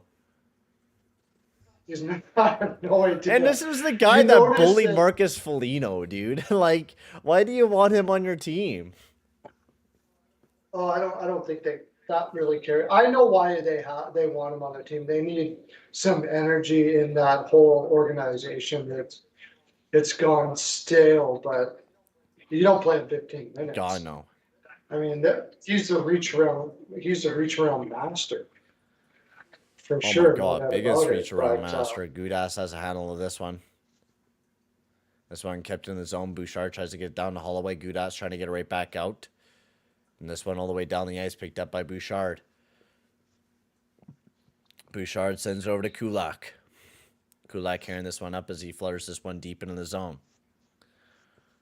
Stop behind the net by Bennett, giving off to Montour. 8:10 remaining in the second period of action. This one tipped all the way into the zone. Skinner flutters this one up.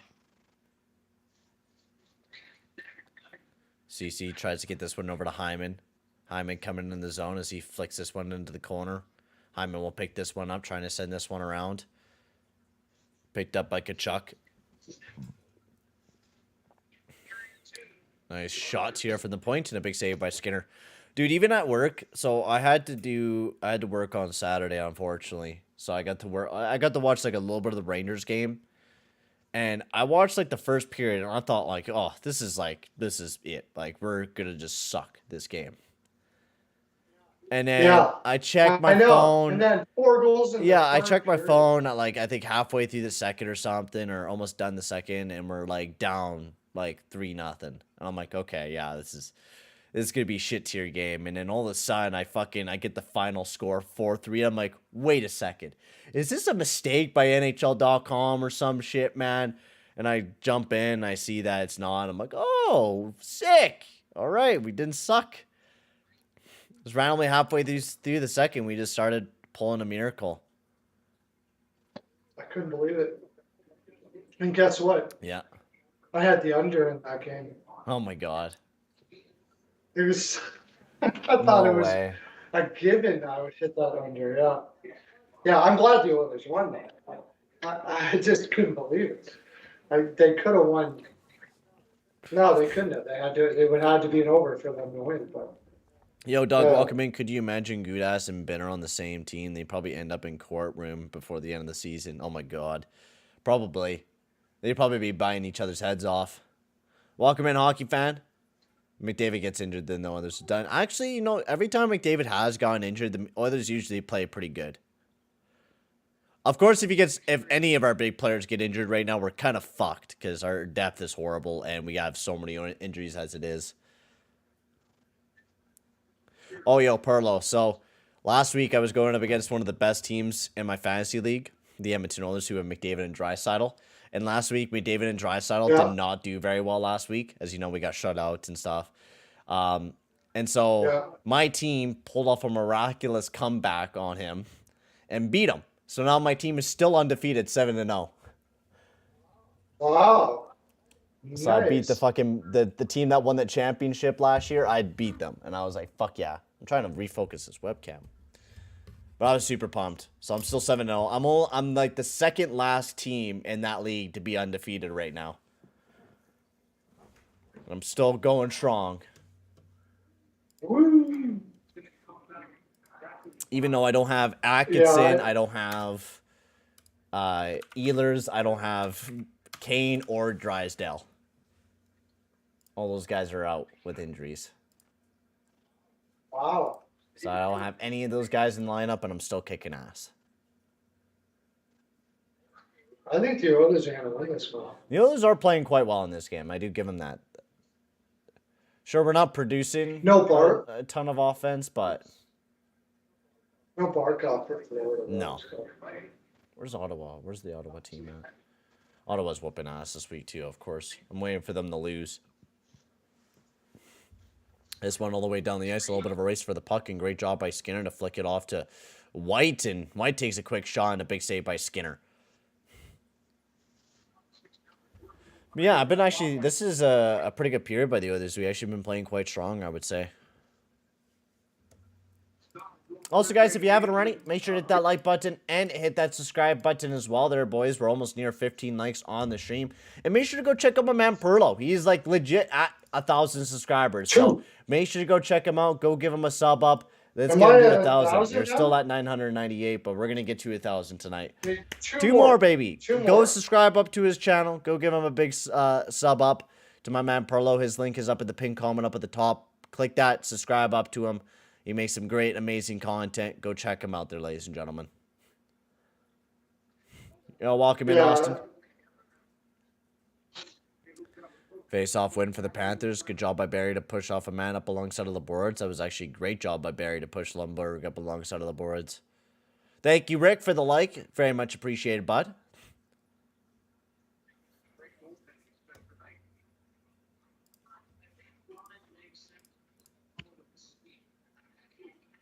As also off the wall hockey stream in the game tonight as well. Oh, is he? Nice. Yeah, he's doing the Oilers game as well tonight.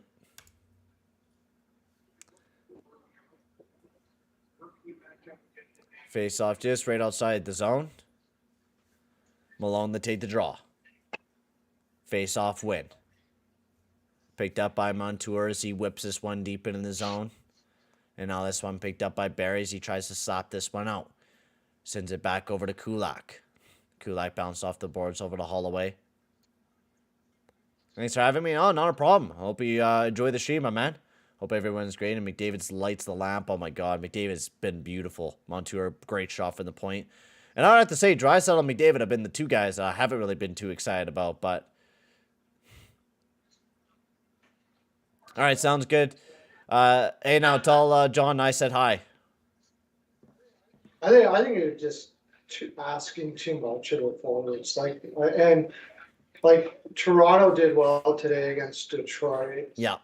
but I mean, that's not going to hold up. You can't play the way they're playing. Well, I just don't like I said, I don't really like the top line of McDavid, Draisaitl, and nice try to get it back over to Janmark. I've been not minding this Janmark new Hyman line tonight. They've been kind of working their asses off, but I just don't like pairing up McDavid and Draisaitl. I just don't like to pair up. I don't think it's good. I don't think it's good for the team when you have that one only offensive line doing everything for you. It doesn't work out because teams will notice. Teams will notice like, hey, this is the powerful line, so stack up our best defenders against that line. I think like a lot of times the lineups are sending messages, right? If he thinks that they're just sitting there relying on Draisaitl and McDavid, which they are, can happen. He's like, okay, fine, I'll put them both together. Now what are you guys going to do? You know what I mean? Like it's sort of a message saying you have an opportunity here to do something other than those two lines. Like I think that's sort of what he's saying is like it's almost like if you put both of them on a line together, the other players just watch them rather than actually participate in doing anything. So maybe but like every time we've done that, it doesn't get our depth going. Like. Oh, I mean, nothing seems to. No, that's because our depth fucking blows because Holland only picks up guys who plays shit 5-on-5 wise, man. Like every guy he's picked up plays crap 5-on-5 wise. And I keep seeing the Oilers fans like, oh, we really need like another Josh Archibald or a Zach Cassian to be picked up on our team. Like, okay, let's pick up another fucking fourth line plug who's gonna do jack shit out there like every other fucking guy we have on this team. I don't know why people obsess over the fact that we need gritty, hard-hitting players when we actually physically need offense. Well, yeah, it's just because that's what they want to be successful. That's just what people want. They like violence. So violence must win. Mm-hmm. And I'm not against hitting. I'm not against anything like that by the long shots. The reason why I like hockey. But you got to be able to play. Yeah, I want hard-hitting guys too, but you got to be able to play.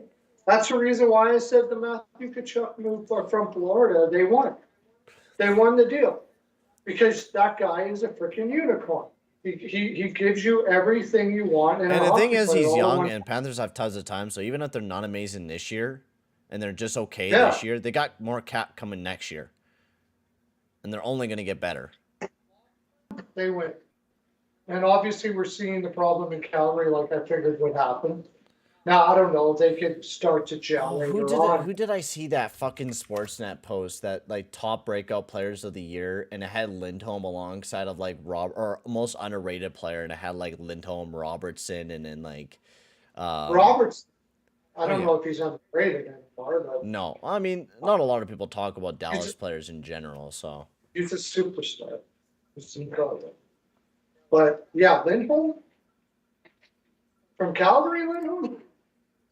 Most underrated player? Yeah, underrated player, yeah. He's so overrated. Oh, I know. It's ridiculous. I know. He shouldn't even have, like... Hey, thanks. Beauty that... He shouldn't even have been able to smell the soap. Fucking off-the-wall hockey is an absolute beauty. He's an absolute legend. Oh, he does amazing. Absolutely amazing. I'm going to be on with him probably this week sometime. Nice. Yeah. Yeah, I'm going to be live like a lot this week. We should do a 3-man thing sometime. We should try it down at the Soapville. Might not be a bad idea. But I think with how much we all talk, it'd be like... Especially with play-by-play. I think it would be something that we almost would have to do like during an intermission where we join in or something like that. We all have the three of us. Or we would have to do like the Ducks versus the Predators. Oh, yeah, the most like just shit fucking game. Nobody cares. No one Okay, cares. yeah. Like you could just Oh yeah. Like, we just go on and on and on and on and on. Yeah. yeah. Those are the types of games we have to do. So Yeah, wasn't I'm it? gonna go over the stats right now for our lineups tonight and how things are going. Um, the only line that's actually been producing quite good has been the Hyman, Nuge, and Yanmark line. Draisaitl, McDavid, Puljujärvi has absolutely done dick all tonight. We've actually played Holloway, Malone, and Hablin 5 minutes as well. They've been getting a crap ton of ice time. That's actually kind of surprising. They're giving that lineup a crap ton of time, and they have really done nothing. They played pretty well defensively, but they've done really nothing. The Cost and Ryan Shore line have been producing a bit of points as well, or a bit of expected goals for. But man, we're just not producing a whole lot of offense. Like I just feel like watching this team, we're not producing a whole lot of offense, and that's both teams. It feels like a very boring offensive game. Yeah. And didn't you put an over on this game? Yeah. I don't know if you're gonna get this one. I got the under in the Detroit game night, and it hasn't been a good night picks wise, that's for sure.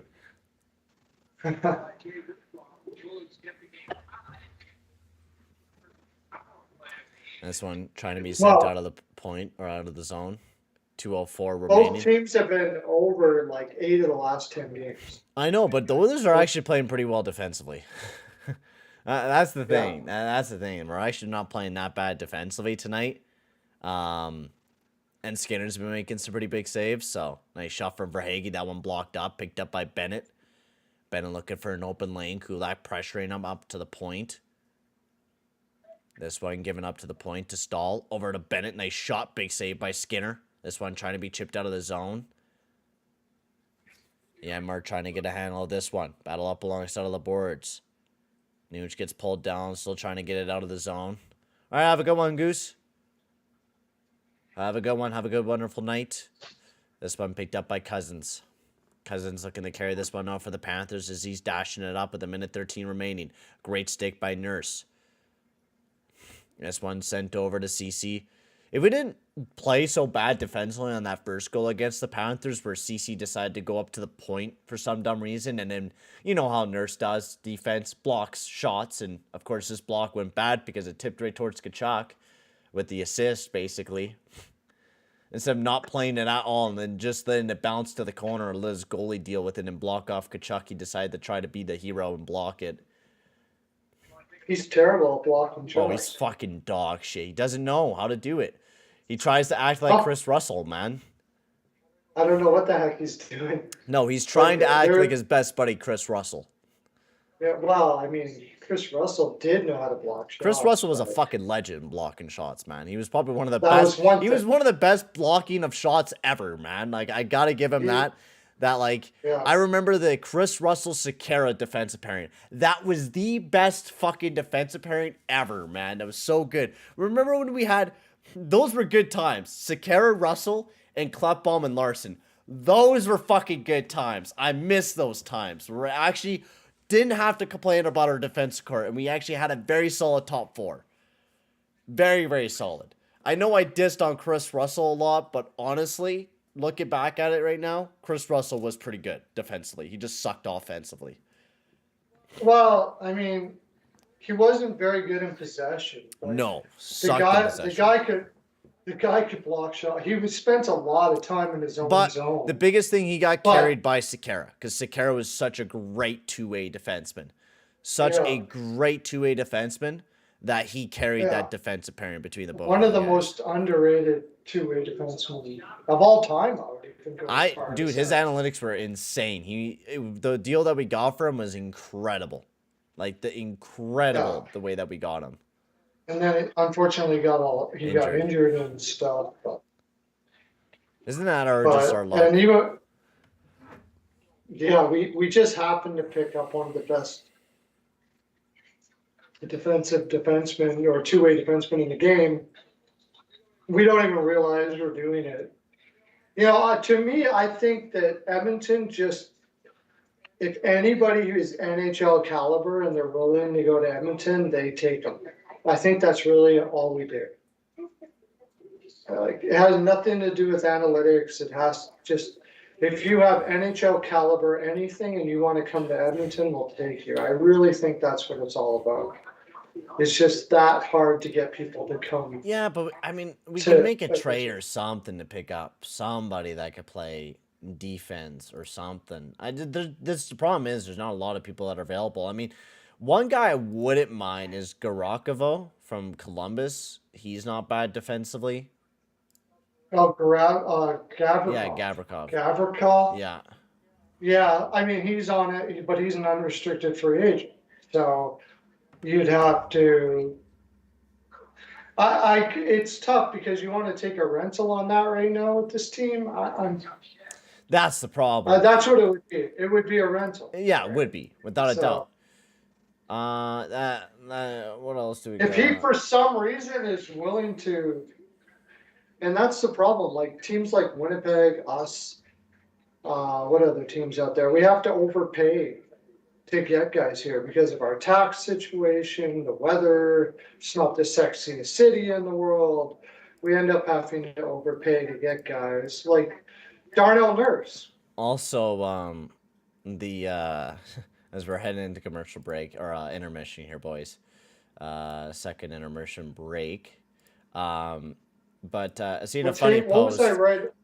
Wait a sec. What was I right about Hayno? What was he talking about? So there was like a funny thing that Grab posted. Can you name every first name on the Philadelphia Flyers roster? Because it's just like a bunch of nobodies. Like you have their lineup this past. I think it was this past night. They had Bellows, Frost, Tippett, their first line. Haynes, Sedlak, Farabee, Delorier, Cates, McEwen, Willman, Lazinski, and Brown. And then you had to name every first name. And then, like, if you get like 50% of these names, you're like true hockey fan. I look at it and I'm able to name basically every first name of every fucking player on the team. And I know like majority of the players. I'm like, oh yeah, this is Igor, Zamaloa. Fucking, that's Lucas Sedlak. He used to play in the KHL. Noah Cates, yeah. Yeah. Zach McEwen, Max Willman. Kiefer, Max Willman, yeah. Yeah, I know, that's the thing. Yet, people are paid hundreds of thousands of dollars and they don't know who Matthias Samuelsson is. That's I crazy. Still can't believe that. To this day, I cannot something believe to note as that happened. So TSN put James Duthie on the World Cup. I don't know if you've been keeping up with the World Cup. I've been kind of keeping up with the World Cup because like a lot of people that I work with love soccer. Anyways, okay. So James Duthie, for some reason, is doing fucking soccer. Do you get that? Wow. Right? So he goes on talking about how the Canadian soccer goal that happened where Davey scored was the biggest moment in Canadian soccer history. Totally ignoring the fact that the women's team won bronze in the World Cup a few years back. And fucking Davey scored a stupid goal for Team Canada and just got absolutely walloped 4-1. And he's like, oh, that's the biggest moment in Canadian soccer history. He's like, shut the fuck up, James Duthie. Go back to hockey, bro. Don't even go back to hockey, actually. Hey, my God. James Duthie just is a promoter. That's what he is. He's not that good at really. That's all he does. He's promoting. Yeah. No, he's not good at anything, bro. No. I don't mind James Duthie. He's a good host. But like, I just don't think that's all he is. I just don't think he's a soccer guy. That's my thing. Like, I think he's a good hockey host. He's like a Ron McLean. He's a host. He can host pretty much anything. Oh yeah. It doesn't matter. He's just a host. He could be hosting, curling or whatever. He doesn't know what he's talking about. He just knows enough and he knows how to host. Sort of like the guy that's on here right now in the Oilers. Genie Boy? I love Gene. Gene Principe. He's a host. He's a good host. He's a legend, bro. Yeah, but he's a host. I mean, he doesn't know what he's talking about. Like, he doesn't know about anything. Hey, Gene knows everything, man. Hey, Gene knows fucking everything, man. He's a goddamn genius. He doesn't talk shit about the Oilers, so that's why I love him. He loves everyone on the Oilers, and I respect that, man. I fucking love that shit. That's all he does. It could have been anything. Like, he loves passing as much as, I mean, that's what he does. He just is very positive.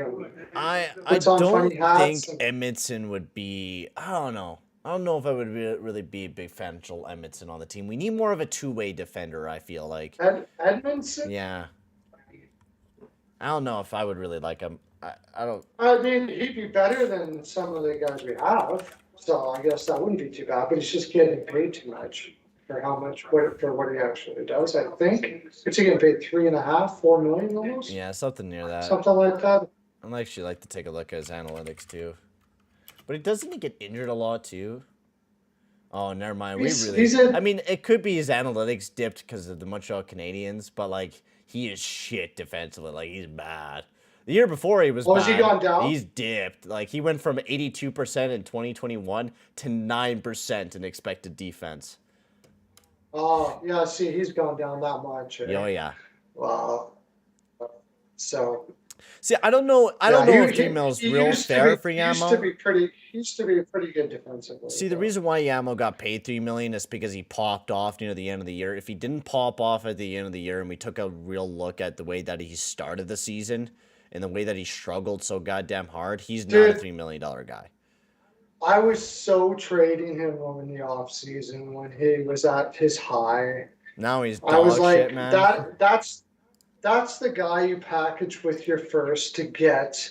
And well, you look at the analytics. Sure. Like, I love Yamo. I really do truly love Yamamoto. But his 5-on-5 stats are ass, man. Like, he really had to improve his 5-on-5 game. And what do you mean about you love Yamo? Just because he's a human and he wears an Oilers jersey? I loved Yamo because he was good offensively. But, like, you take a look. Because, like, okay, 1920, when he was doing really good, he had 81% in his expected goals for. He was finishing his opportunities, doing amazing. Last year, it dipped down to 59% expected goals for. So, and his finishing dropped. And now this year, it's down to fucking 8%. Yeah, it doesn't surprise me. I didn't think it was sustainable what he was doing. He's trying to be Garland. Mm-hmm. But he doesn't have the ability to do it. Garland is a freak of nature, man. The fact that Garland's able to do what he does at his size, and like, there is very few, and I didn't think Yamo was one of those guys that could do it. It's what he has to do, but he can only do it, like we were talking about before, for like 10 minutes a night. You play him for 17, he's going to die. I wonder, like, you know what? I'm going to do a little bit of investigative live on stream here. Let's take a look at Kayla Yamamoto's minutes, because I'd actually like to take a look at that. Wait a sec. Edmonton is 4.5? Yeah, no. Not even. Fuck no. Dude, even if he was half retained, I wouldn't be taking Edmonton. He's just not good. We don't want Edmonton on the team. Like, anything we want, somebody that's a proven good defenseman. So 1920 was the year that he did really good analytically. And that was actually the year he only played about 27 games. So that was the year where he did really, really good that year. That was the year where he started. He was about, on average, 17.23, or 17 minutes and 23 seconds. Then 2021, on average, he played about 16 minutes per game, but only got 21 points in 15 games, but was still generating a lot of offense. I feel like he did really hot coming into the NHL, but now, like, he's slowing down.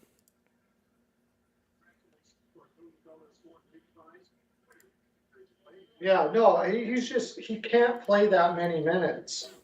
The reason why he did well early is his body was still good. He's fighting every night, but you can't, at his size, you can't play like that. How many minutes is Garland playing in Vancouver? Because they're basically the same type of player, but he's just not physically capable to do what Garland does. Well, you see, Yamamoto throw the body a lot too. Like maybe if he were to slow down Yeah. on hitting the body a lot and maybe focus on his offensive game. Like yeah, Garland's only playing 15 minutes per game, playing 15 on minutes, but on right? casual, but he's playing about the same amount of minutes that Yamamoto plays on a daily, like a yearly basis. And even Connor Garland has a hard time keeping up to that. Connor Garland would be probably better playing about 12. He would actually get more points playing 12 minutes than he does 15. Welcome in. Yamo needs to add about 250 pounds to his frame. And a few more fucking inches. Even 15. But, I mean, the guy's a gamer. I mean, when you say you love Yamo, it's because he's brave. He does stuff at his size that it's pretty impressive. I love Yamo. I think he plays a real strong game. He goes out there and he hits and does a lot of good things, which is why the fans love him a lot. But the problem is, it's just that's we're still in intermission. I thought we were gonna jump back. If I'm the coach, I'm telling him to stop hitting. Do you think it hurts anybody when Yamamoto hits them? No. Like, if somebody's in your way, but don't go out of your way to hit people. You're not doing nothing, especially if you're putting yourself out of position. Save your body for getting in front of the net and, going to the tough areas in front of the net. Don't worry about hitting in the corners and all that. Yamamoto hasn't been good for the past few years now. He was not great with Tippett. He did actually not bad with Woodcroft at the beginning, but now this year, Yamamoto's just been asked. Like, that's the problem that I have with Holland. I'm just not a big fan of Holland, man. Like, these type of signings that we've been seeing that, we have this hope. Because a lot of the signings that Holland has signed, I'm like, I hope this turns out to be good. I hope this will turn out to be good. It's not like, oh, this is a fantastic fucking move. I love this deal. Amazing. Right? Look at a lot of the deals. Of course, the Darnell Nurse was a big risk. I mean, he's been good, living up to it a little bit. But, like, the Tyson Berry deal, ass. Campbell, that looking like it's going to be ass. CC, why? The Cassian deal, why? Yamo, that's kind of a concern now that he's getting paid $3.1 million for another year after this year. Fogle, why? Why did you sign him to that right off the get-go? Like, made no sense. Why did you sign Chase on to a $2.1 million deal? Why? Kyle Turris, why? Archibald, why? I think Darnell Nurse. Marcus Granlund. Marcus fucking Granlund for 1.3. Why? I think Darnell Nurse was just basically that's what they had to pay. And I get that, but like a lot of the moves that he's done, even Caleb Jones, like honestly, Caleb Jones would be pretty useful on this team. Like, not incredibly, like, you don't need to play him an incredible amount of minutes, but it would be a good guy to play on that third pairing right now. Right? You play Kulak a decent amount of minutes, and you play Caleb Jones a decent amount of minutes. But no. We needed that fucking jerk, stroker, fucking dunking, Keith, ass tapper motherfucker in the locker room to get the boys going.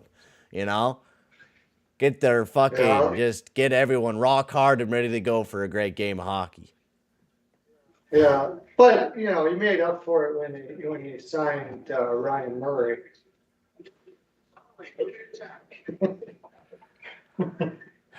Yeah, that's just so fucking great. Yeah, because he was picked right beside Nel Yakupov, so we have to pick up the fucking trifecta. Next up is Galchenyuk. He's been horrible forever. I honestly think that there's so few people, like, if you have any NHL experience, they just say, yeah, but come like, on, we'll try. How horrible? How horrible what... is Holland at picking up depth people? It's like he looks at like some old stat sheet and is like, oh yeah, this guy will do good. Like, I can't believe we didn't pick up Tyler Ennis. He was available. I can't believe we didn't go after Hoon. Cahoon was not a bad bet. I thought that was not too bad. But who else was Devin Shore? I don't know why. He's just a great room. Devin Shore's playing on the third line. Yeah, third line tonight. Yeah. Hyman and Kane, yeah, they weren't bad signings. They were good. I think they were really good. I love those signings. But, like, yeah, we're talking about, like, one or two great signings out of Ken Holland compared to everything else. Was fantastic. Hyman and Kane, Kane was okay. I think Kane's okay. I think it's not. I'm surprised we got him at the AAV that we got him at. He's a great finisher, but that's really about it that you get out of Kane. Yeah, that's the thing. Is he's still overrated.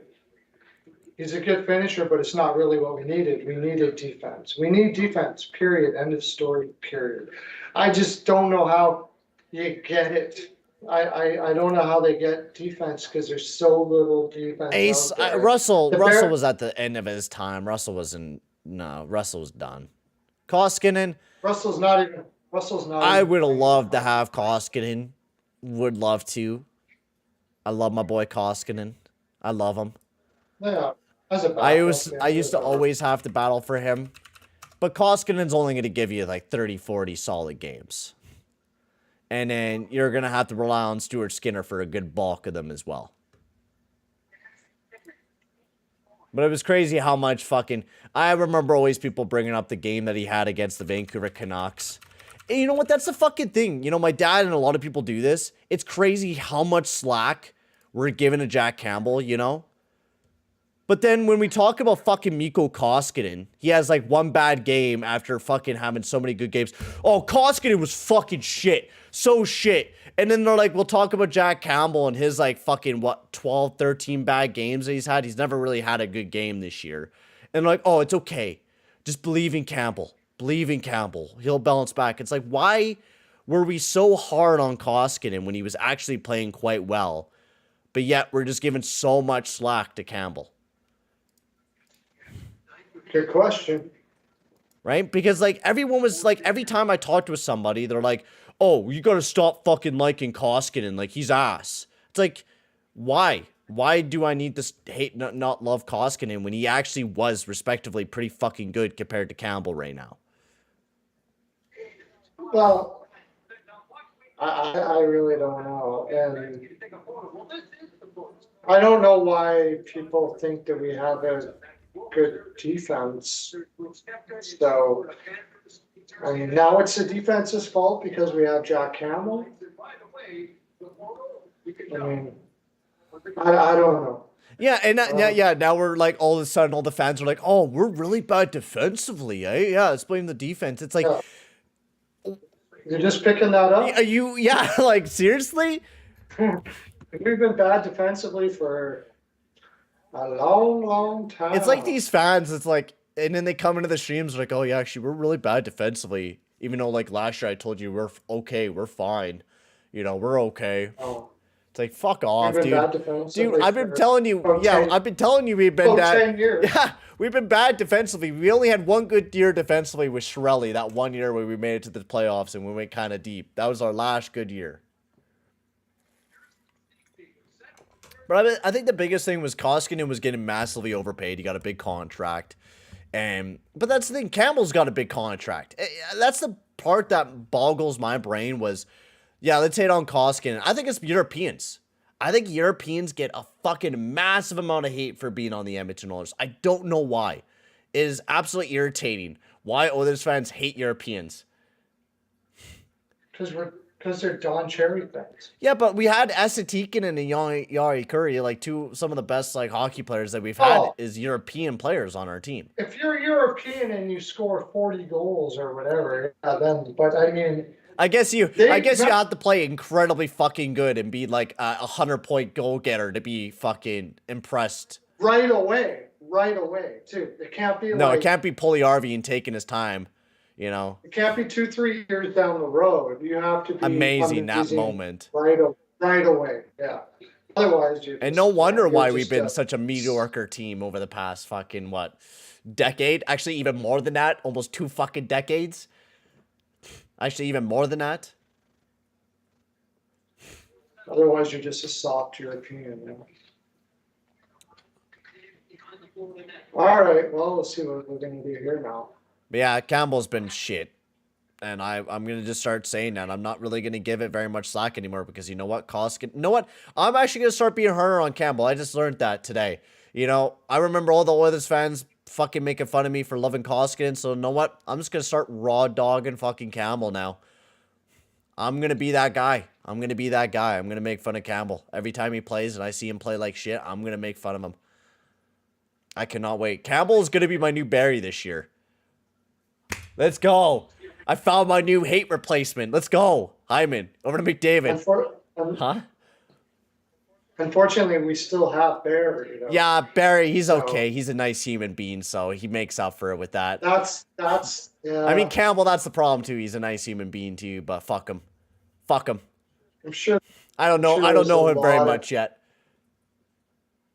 I'm sure there's a lot of nice human beings, but they're just not good at hockey. And the NHL hockey. They're good at hockey because they're in the NHL. Let's not forget that, but we are talking about NHL level. These guys are. But quite honestly, Koskinen, I don't think ever really wanted to return back to Edmonton or really return to the NHL. I think the fucking media kind of killed him a bit, and I think he did say that in an interview too, that he really fucking hated the Edmonton Oilers media, and the Oilers media, some of them are fucking dickheads. They write like, well, yeah, we know a few of them. Speck, he writes whole hate pieces on people, so. A lot of hate pieces on Puljujärvi, actually. Mostly. Yeah, and he handles it pretty well. No hate pieces on Barry. Yeah, I know. Weird, eh? How is that possible? Diabolically bad defensively, but Barry's fun. Yeah. I read one article. I read one. Koskinen seems like a pretty nice guy. I love Koskinen. I thought he was always really nice. Media fan base made Kosk life a hell here. So yeah, why would he want to stay? Same with Larson. Oh yeah, same with Larson too. He was always talked about. He had like that one amazing year, and majority of the time fans hated Larson.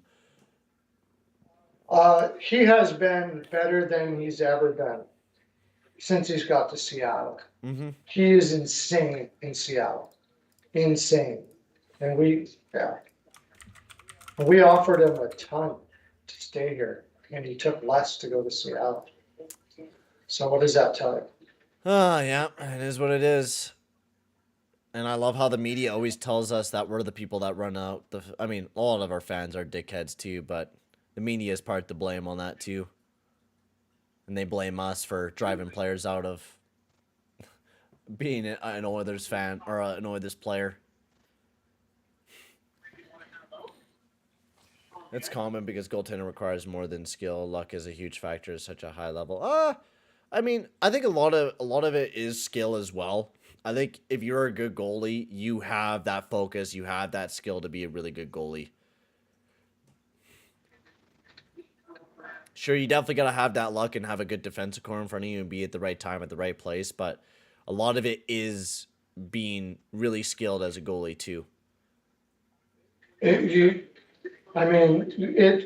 Cream rises to the top, right? Like, yeah, you'll be okay here or not okay there, but when it comes right down to it, geez, Jordan Binnington is a minus 0.3 expected goals. Honestly, I agree with the media. I always talk with my dad a lot, and my dad reads a lot of like the Spectres shit, and like my dad starts believing in those narratives, and he'll be like, "Oh, I think this player's actually not playing that bad." And I'm like, "Dad, what the fuck are you watching, man? Or who the fuck are you reading?" He's like, "Oh, this person." I'm like, "Dude, that guy's shit. He doesn't know what he's talking about." It was like, "Well, Puljujärvi's not producing enough." I'm like, "I agree, but he's still very good. We need to keep him. We could pick up somebody better." It's like, who? Do you know what Jack Campbell's goals saved above expected is? Oh, it's fucking shit. I don't even want to know. I know it's like fucking -6. Oh, you even went. You thought you were going low there, didn't you? Yeah, or is it -12? Minus 8.9, almost basically -9. So he has 8 goals expected. Holy shit! Minus. Koskinen was never that, ever. No, Koskinen's numbers were actually quite fair in front of a pretty shit defensive core. Especially the games that Koskinen played. Koskinen was never supposed to play the games that he played. Like, seriously. Last year, he played 45 games for the team. Remember? He played when Mike Smith was down and injured. His first year, he was 906. The next year, he was a 917. The year after that was an 899. He kind of struggled, but still was quite well that year, and a 903 the next year. Like, Koskinen was quite a good goalie for the Edmonton Oilers over the 4 years that we had him. He did not deserve the amount of flack that he gets. And the thing is, like, why? That's my biggest question. And I think I'm going to talk about it in a video when I make my year half review already of the Oilers. But, like, why are we not hating on Campbell as much as we did on Koskinen? That's my biggest question. Because I think the disrespect that went out towards Koskinen was very unneeded, but yet we're just letting Campbell slip by. And I think a lot of it's hope that he'll do good. But at the exact same time, remember when Koskinen signed on to the team and he was doing shit, we all hated on him. Big bomb, nice save by Knight.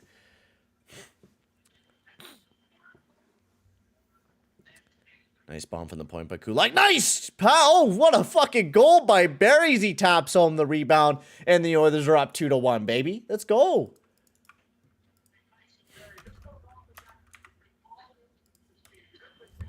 What's Barry doing down there? I don't know. Honestly, that's because his father died in Edmonton, and the fans they treat him very fairly. Because that's biggest reason why he wanted the new start. And it's understandable why Larson wanted the new start. He wanted to go somewhere different. It sounded like Larson invented some things to say, so he didn't say what he wanted to say.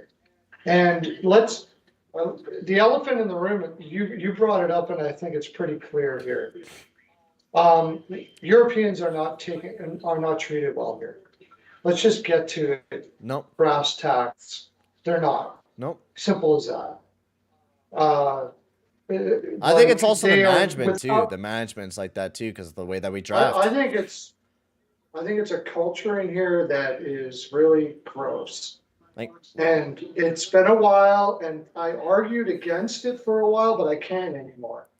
It's just happening way too often. Like, why has every Russian that come into our team sucks? Even Sekharaj, who never got what he wasn't totally berated here, but he wasn't treated with how good he really was. No, God, no. Right? No, God, no. I mean, I think a lot of people love Sekharaj because he was a pretty good defenseman, and we needed a really good defenseman. I don't think people loved him. I loved him. People thought he was. I did. I fucking thought he was amazing. I don't care. I thought he was great because he was great. Simple. I don't give a shit. But even look at Hemsky. Hemsky didn't get the great media respect either. No. He was a fucking beauty. If Sekharaj's name was Cooper, he would have been thought of as the greatest two-way guy. Let's face it. It's the truth, man. There's no doubt about it. It's been way too long, and it hasn't been. Julia Harvey should have been out of here. If I were him, I would have been gone. Like, I really... Yeah, you know what, Ace? You have it dead on. Oilers have a bad habit of overlooking grit to sign pure talent. Without grit, talent gets beat up and loses. Yep. Remember the fucking times I've been seeing Zach Lang pull up the times of the Oilers getting Korpikoski and fucking Klinkhammer and shit like that, and thinking those were real good depth pieces at the time. Well, most fans thought, even though they were shit, just absolute shit depth pieces. What was that? 2015-16 was our last year before we made it into the playoffs. And we had, Korpikoski. He was like one of our only better depth players. I remember picking up Benoit Pouliot to sign him to that big dumb contract too. Oh my God, my nose.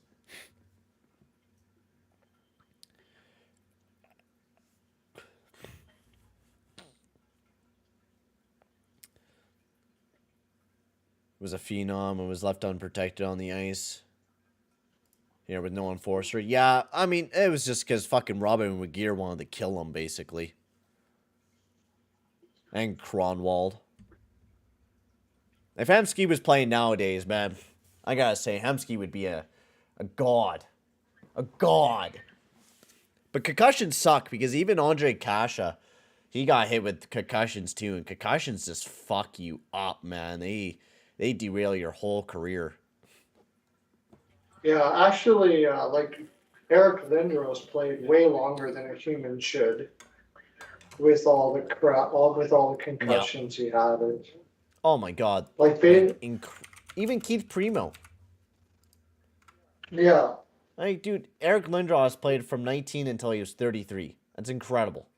And the amount of concussions that guy fucking had. It's stupid. I like hockey. Hockey's fun. Like that's Even pretty much. Primo, He's just we went from he's a he went puddle. from 19 to 34. That's incredible. Be able to play that long with the amount of concussions he had. And Keith Primo got laid out, man. Cronwall. Yeah, those Cronwall hits, they were fun to watch. I remember being pumped up and excited to watch those hits, but definitely like those hits, man, charging all the way with a lot of those Cronwall hits. Oh yeah, Cronwall, Brian Marchment. Rafi Torres, I don't think it There's was a lot of guys. amazing. I think Rafi Torres was okay. But he was dirty as fuck, man. Oh yeah, Torres he had was some dirty really, as fucking the biggest anger issues ever, dude. Holy shit. yeah, That guy would try to kill you, man. yeah.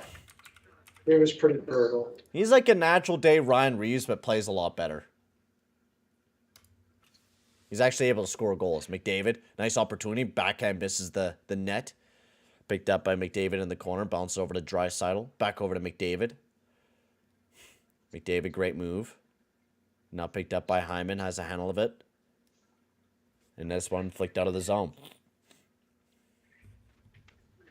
Scott Stevens was one of the reasons that Lindros. Oh, yeah. Stevens killed everyone. Oh yeah, Torres could score. That's the thing. Like if you're able to find a gritty player like Torres who's able to score some goals and hit, I don't mind that. But if he goes out there and hits and that's all he does, then why? Why get a player? Oh, Why spend the yeah, pick? he's just. He would hurt you too much on penalties Oh too. my god, He that was we already so have somebody like he Kane was doing that. he was selfish that way. He didn't do it for the team. He did it for his own personal ego. That one will be offside on the play with 11:50 remaining.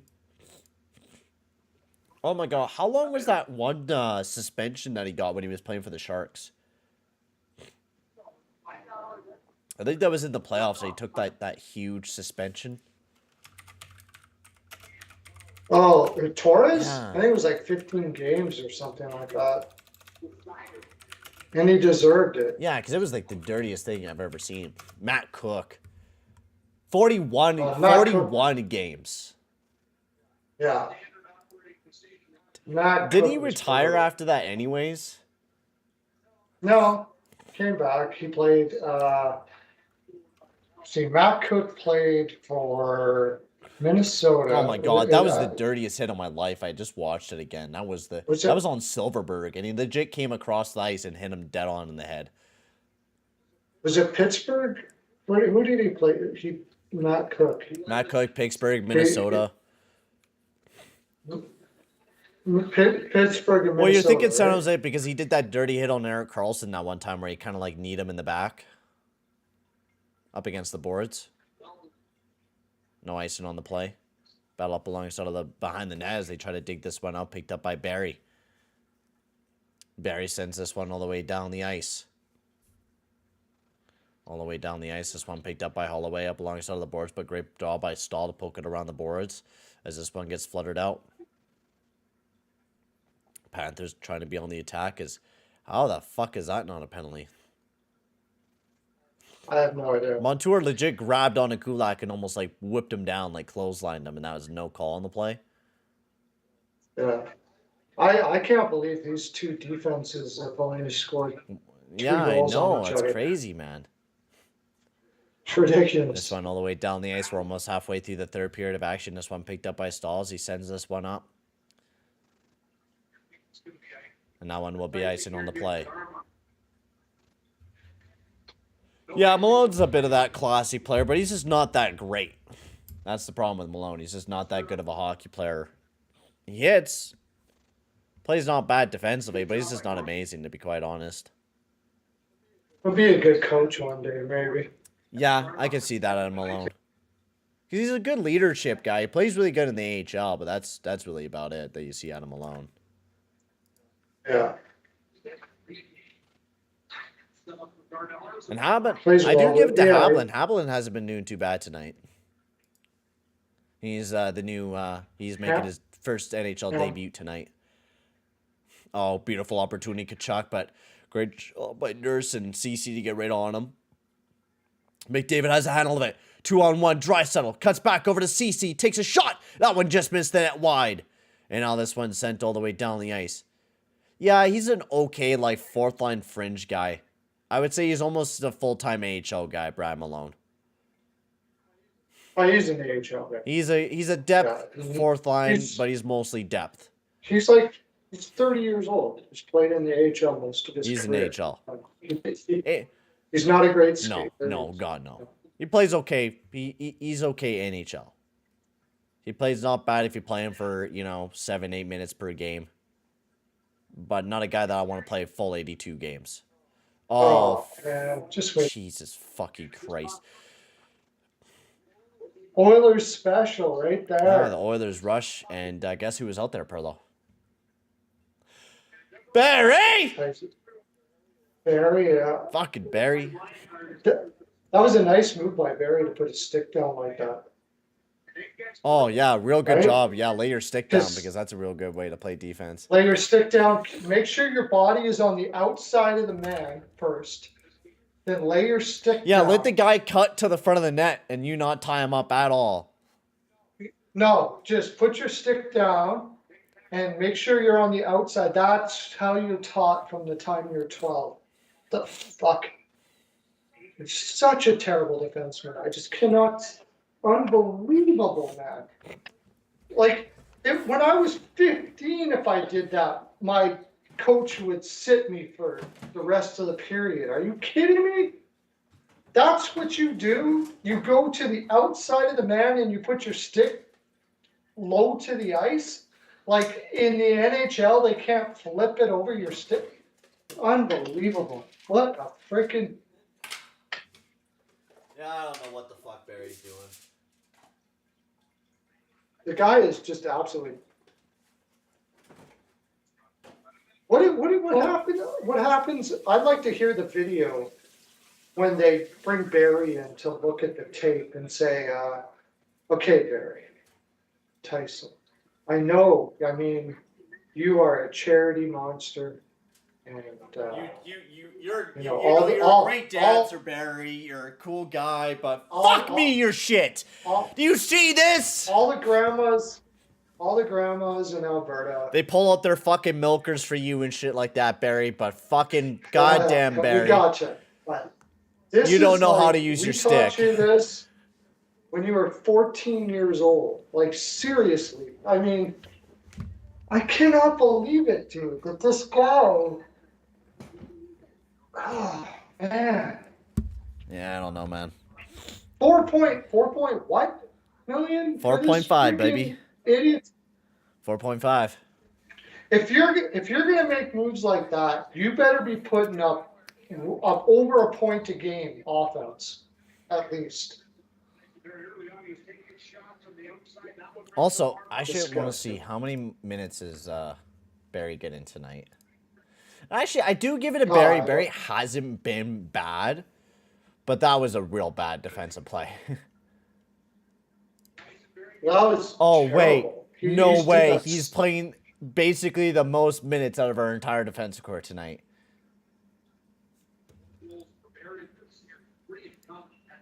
You hear the quiet and hear the silence, ladies and gentlemen? That's how disappointment... I mean, we're winning. Actually, no, we're not winning anymore, right? It's a tie game. I forgot about that. Right, where we suck. I bet you $10 we're going to lose this game. Probably. I think it'll go in overtime 3-3. With 8 minutes, I think both teams will score yet. Like, I just don't know why. Like, I just hate this team so goddamn much, man. I don't know why I like the Edmonton Oilers. I guess I'm stuck. I guess I'm stuck being an Oilers fan because I got a fucking tattoo of them on my arm. So I'm stuck being an Oilers fan for life. A first-round pick in Broberg. Is that what it would take to get Chipring? Something, man. Come on, McDavid, great move, but he got hooked up there. As Sportsnet took forever to rebackload. We're gonna win. Quit being so negative. I'm being negative because this team sucks ass. we're gonna win. Quit being so negative. Okay, maybe we do win, I'm just being but honest, man. Being honest about this shit ass team. Thanks, Ace. if Yeah, I love this if guy. the Edmonton Oilers were playing like the New Jersey Devils right now, or even last year, I could say their goaltending sucked, but man, we're playing really well. You know what I mean? Like, I'm not doing this because they're the Edmonton Oh, Oilers. power play. Better Uh, going to the box for holding. apparently, as a fan, you're supposed to just throw your brain out the window and just be positive. I'm always going to be That's negative it. because that's who I am. I like picking this team apart and being super negative until they don't give me any more negatives to point at. That's my job here to do, But is to point out every little and that's why I hate like watching the Sportsnet shit, because they always point out the positives. Got to point out the negatives. I think that's the best way to do it sometimes, because I think that's the most entertaining shit, is to talk about the negative part. I know a lot of people don't like that shit. no, you got to do And you do. both. You got to have a good I mean, safety mix, when but Edmonton is playing well and we point out their positives, we do. We're not doing it just no. because. We're doing it because it is. It's the reality. It's like if Welcome to you listen reality. to TSN and those guys, they will always say, remember, whatever they're playing, whoever they're talking about as far as a player is concerned, they will say, I like that player, but they'll never say, you know what I mean? Mm-hmm. If Oh, you nice know, keep it in the zone by Barry. Over to Draisaitl. Draisaitl down below to Nuge. Nuge gives it back over to Draisaitl. He waits, sends it down below to McDavid. McDavid has a handle of it, being pressured by Stahl. Over to Hyman. Over to Draisaitl. Yo, welcome in, Dustin. Over to Draisaitl. Draisaitl waiting, looking. Nice shot. That one tipped high and out of play. yeah, I try to be a realist. Yeah, I try to be a Yeah, realist. honestly, I think that's Remember, actually the greatest hey, way to look at it. You're not being negative. You are being a realist. I'm going to start saying that. Thank you, bro. remember, That's actually fucking huge. I'm not being a negative. I'm being a realist. I'm the guy that picked the Oilers to win the President's Trophy this year. So don't call me freaking negative. Oh, I was thinking very highly I of picked this them to team. I win thought the. this team was going to be a second place. So, So I'm looking at the reality of the situation as it is compared to what I thought it would be. And I think I was just being now. I think I was just biased because I was an Oilers. I'm an Oilers fan. I really do. That's the reason why I oh, said. what a shot by Nurse. I think that was for me too. I was expecting Holloway to be a god this year and Puljujärvi to break out and finish a lot of his opportunities, which I still love Puljujärvi. He's just not finishing his opportunities still. And yeah, Moto's going to have a great year. My expectations were set too high. I thought my biggest reason why I had them is because with Kane there, we would outscore other teams, and I really thought Kulak was going to Amazing, be but better top four than he was. he's just not a That top was four really the guy. big reason.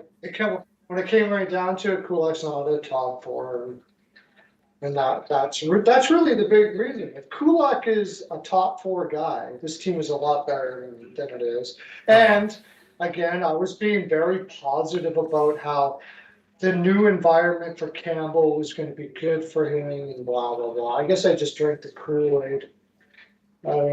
Yeah, we all drank too much Kool-Aid. This one sent all the way down the ice. We're back to 5-on-5 action. Dude, I love Puljujärvi, and I think he'll turn it around too. It's just gonna take him time. Oh, there's gonna be a penalty shot. Nope, there's a hold. Just a penalty. Of course, we give up a breakaway. Now it's a power play for the Panthers. That could have been. That could Been easily have been a penalty shot, easily. Oh, look at Cece. He got burnt. Yeah, I like CC too, but again, he's not a top pairing. But like he plays way I too many think minutes. JP will turn it around. I think he will. He's like a Nikushkin. It's going to take him a long time before he's able to start really producing goals. It took him a long time to start producing big time in Finland. It's going to be the same thing in the NHL. He's doing the right things. He's doing everything he needs to do. It's just he's not getting that puck luck. And I think that will come over time. That was the other thing. Yeah, I agree totally. And they said the same thing about Nichushkin. Evan Bouchard, I thought was going to be way better this year. He's Really been strong. good. I don't mind Evan Bouchard. I think he's been good defensively. Of course, he hasn't been amazing. But I think he's been better than a lot I of thought our he'd other be, right-handed guys. yeah, I thought he would be better. I just thought he would be really, really go off this year. And maybe it's just too much to ask for a 23-year-old, but, and like I said, I think I was being overly positive.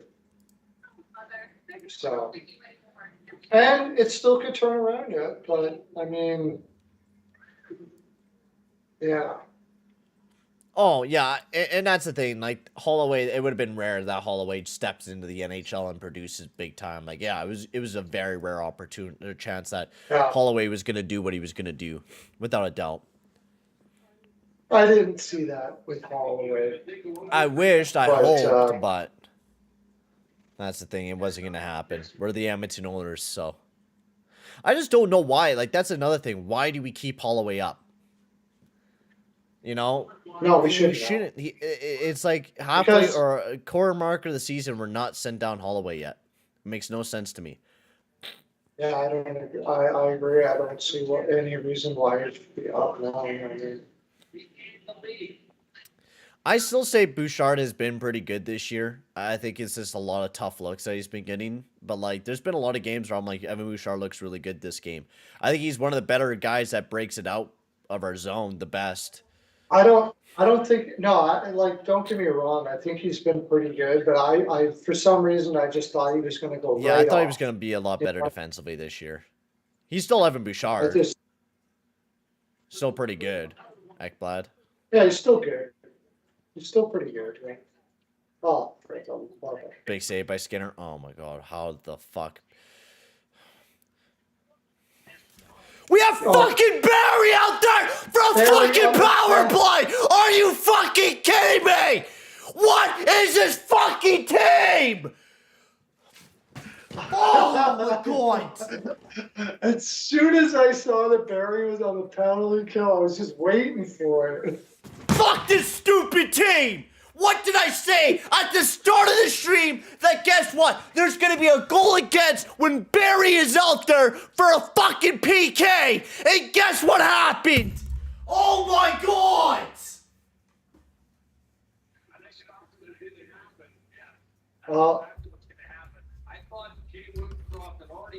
Fuck you, Woodcroft! Fuck you, Barry! I think they're challenging it though. I think it's going to come back, but I don't give a fuck if it goes back, man. That's so stupid. missed game stoppage. What? Oh, there was a high stick beforehand, maybe.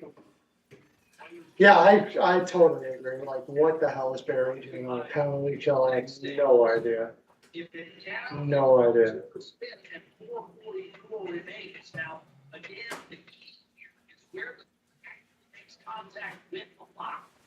So stupid, man. That's not high sticking either. So fucking stupid. I don't think it was a high stick either. I think we're gonna. Oh, maybe it is. Stupid, Yeah, it so was. stupid, so stupid. Fire this fucking Jay It might have- Woodcroft guy. Whoever throws fucking Barry never deserves to coach another fucking game again. You're a fucking idiot. Where do people think that Barry plays good defensively to throw him out on a fucking PK? Who in their right goddamn minds? Who? If you do that as a coach, you deserve never to coach a fucking game again. Never again. You deserve to fucking get sent off to fucking never coach land again. So stupid. Who thinks of that? Who looks at Barry and says, "Oh, this guy's really good on the PK. Let me throw him out here."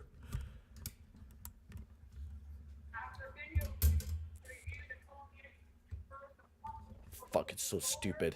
Oh, now they got a power play on top of it. They challenged it, and I don't know what they were challenging that for, but because it didn't, it was close. So there's no way you could.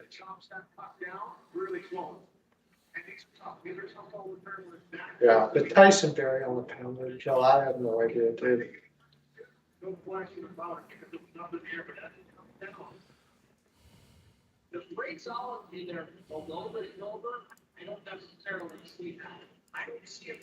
No idea. I want to smash my head against this fucking keyboard. Ah! Yes, the OGR is going to be pretty impressive today.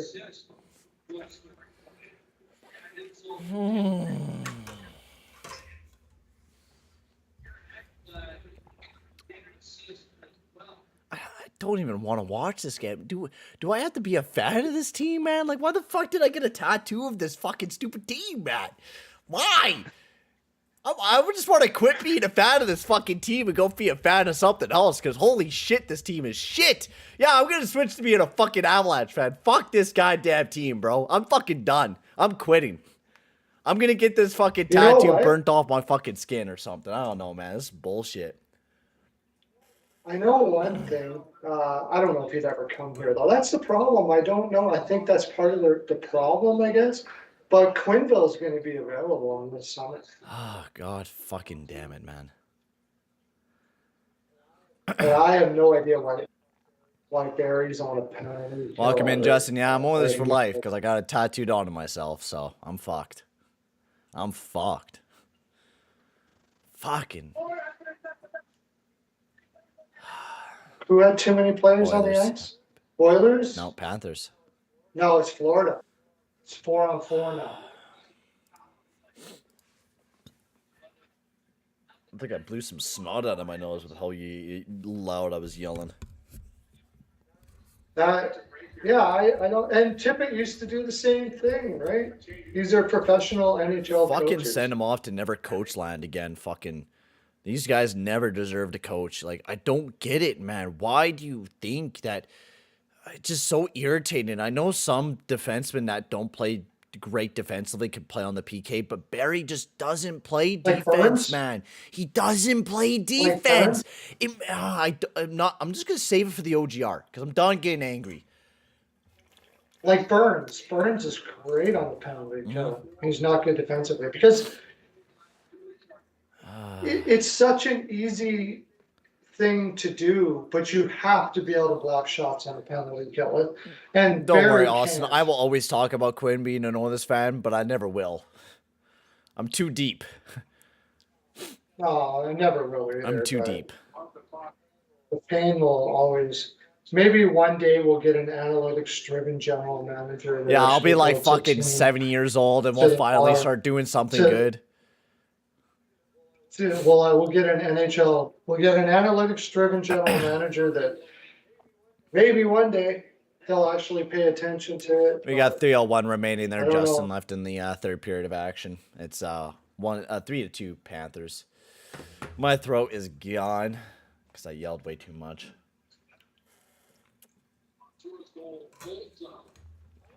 I like Gretzky's. Is it Gretzky? Gretzky's son or Gretzky's brother or whatever? Brent, is it Brent Gretzky or Brett Gretzky? No. I don't like that. I like Holland's. Brad Holland. Yeah. He said good things about Chloe Harvey. Seems to know his shit. Yeah, hopefully Ken's done here soon. Hopefully he'll die. No. No, I never wish that on anybody, but fuck me. No, put him in the president's. McDavid carrying this one up, dash into the zone, leaves it for Nuge. We got a power play now for the Oilers.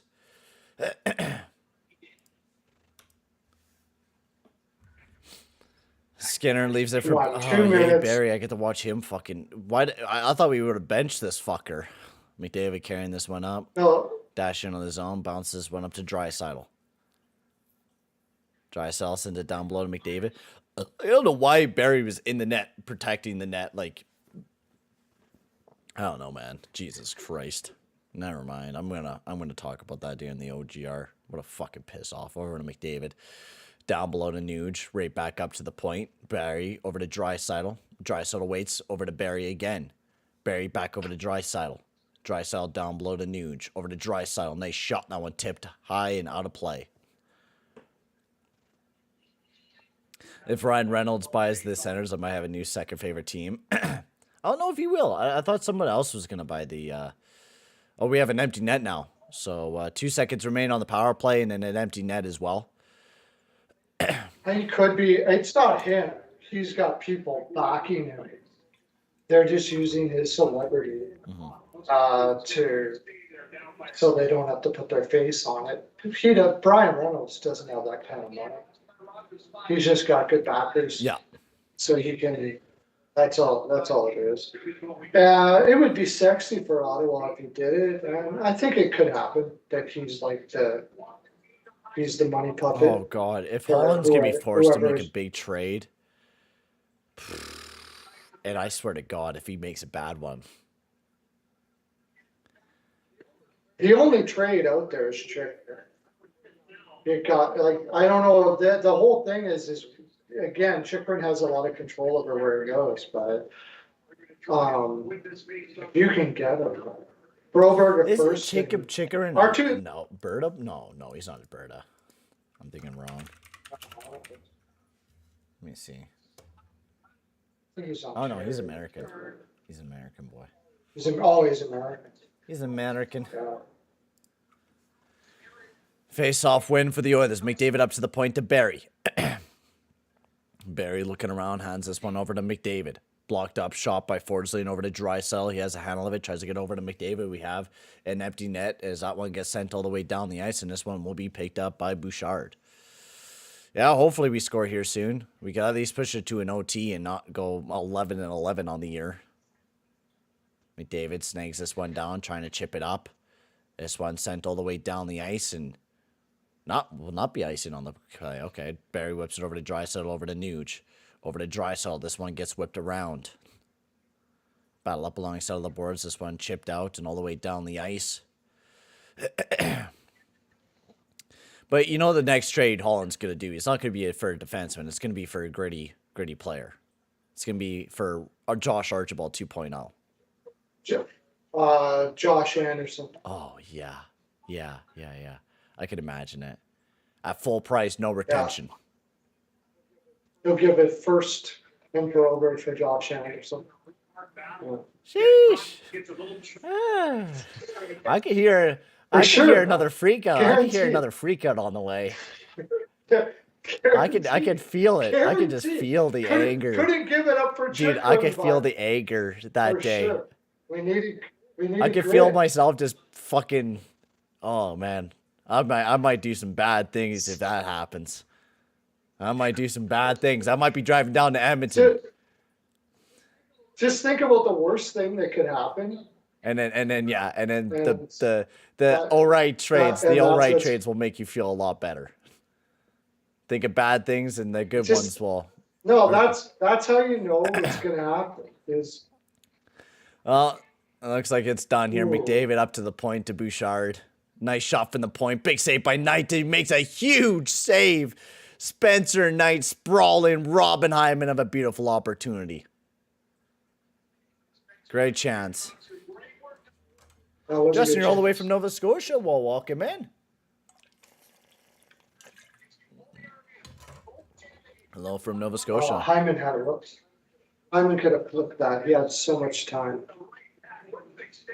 He just. He didn't really have that whole lot of time, though.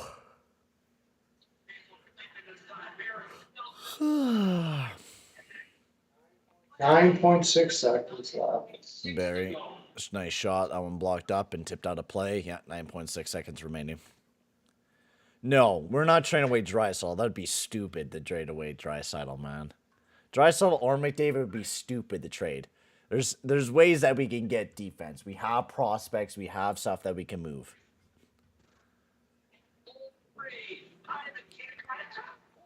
Oh my god. No fucking way did we just score a goddamn goal, Prolo. You fucking me? Are you fucking me? Wow. Let's go, Bouchard. Holy shit, baby. Fuck me. Hey, we're playing this guy barely any minutes. Fuck me dead straight in the ass. No fucking way, man. This team is fucking stupid. Fuck this team. Fuck this team, man. This is stupid. This is stupid. Oh. Wow. What a pass Wow. by McDavid over to Bouchard, and what a shot. Boom. Top hand What a corner. shot by Bouch. I didn't like the Oilers did that? That was the Oilers that did that? I thought this game was over. Now we're going to an So did I. overtime. I had the over in this game. I didn't tell you that. Now you got it. I didn't pick the I know. side. I seen your pick. Oh yeah, you did. Yeah, I had the over. I also put a live bet in the second period of over 5.5.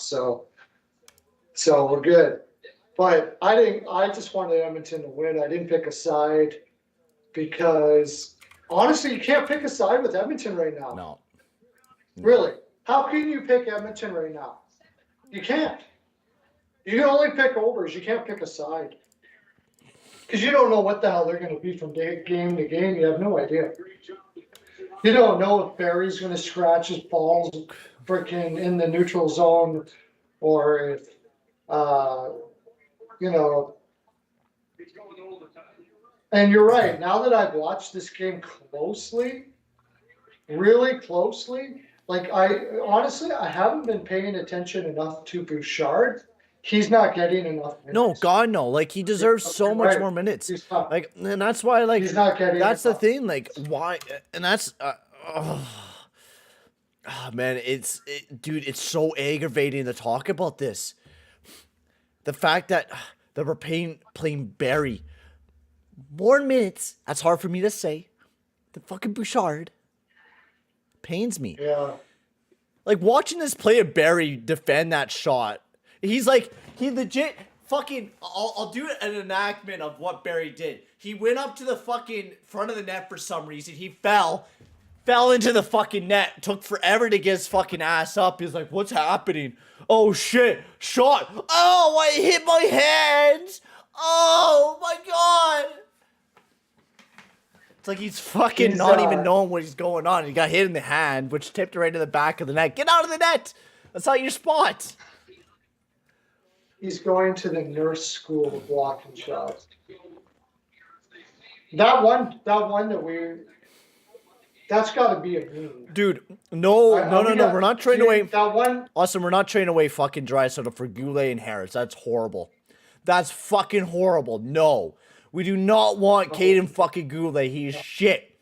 He is shit. Okay, let's just play trade Draisaitl for a second, okay? So we can get it would need to be fucking McAvoy or McCarr or some of the best defensemen coming back in that deal. That's the only way. Okay, we're in OT. We're in OT, so we should probably actually. Yes. All right, Caitlin, welcome in. Here we go. I can't show the game.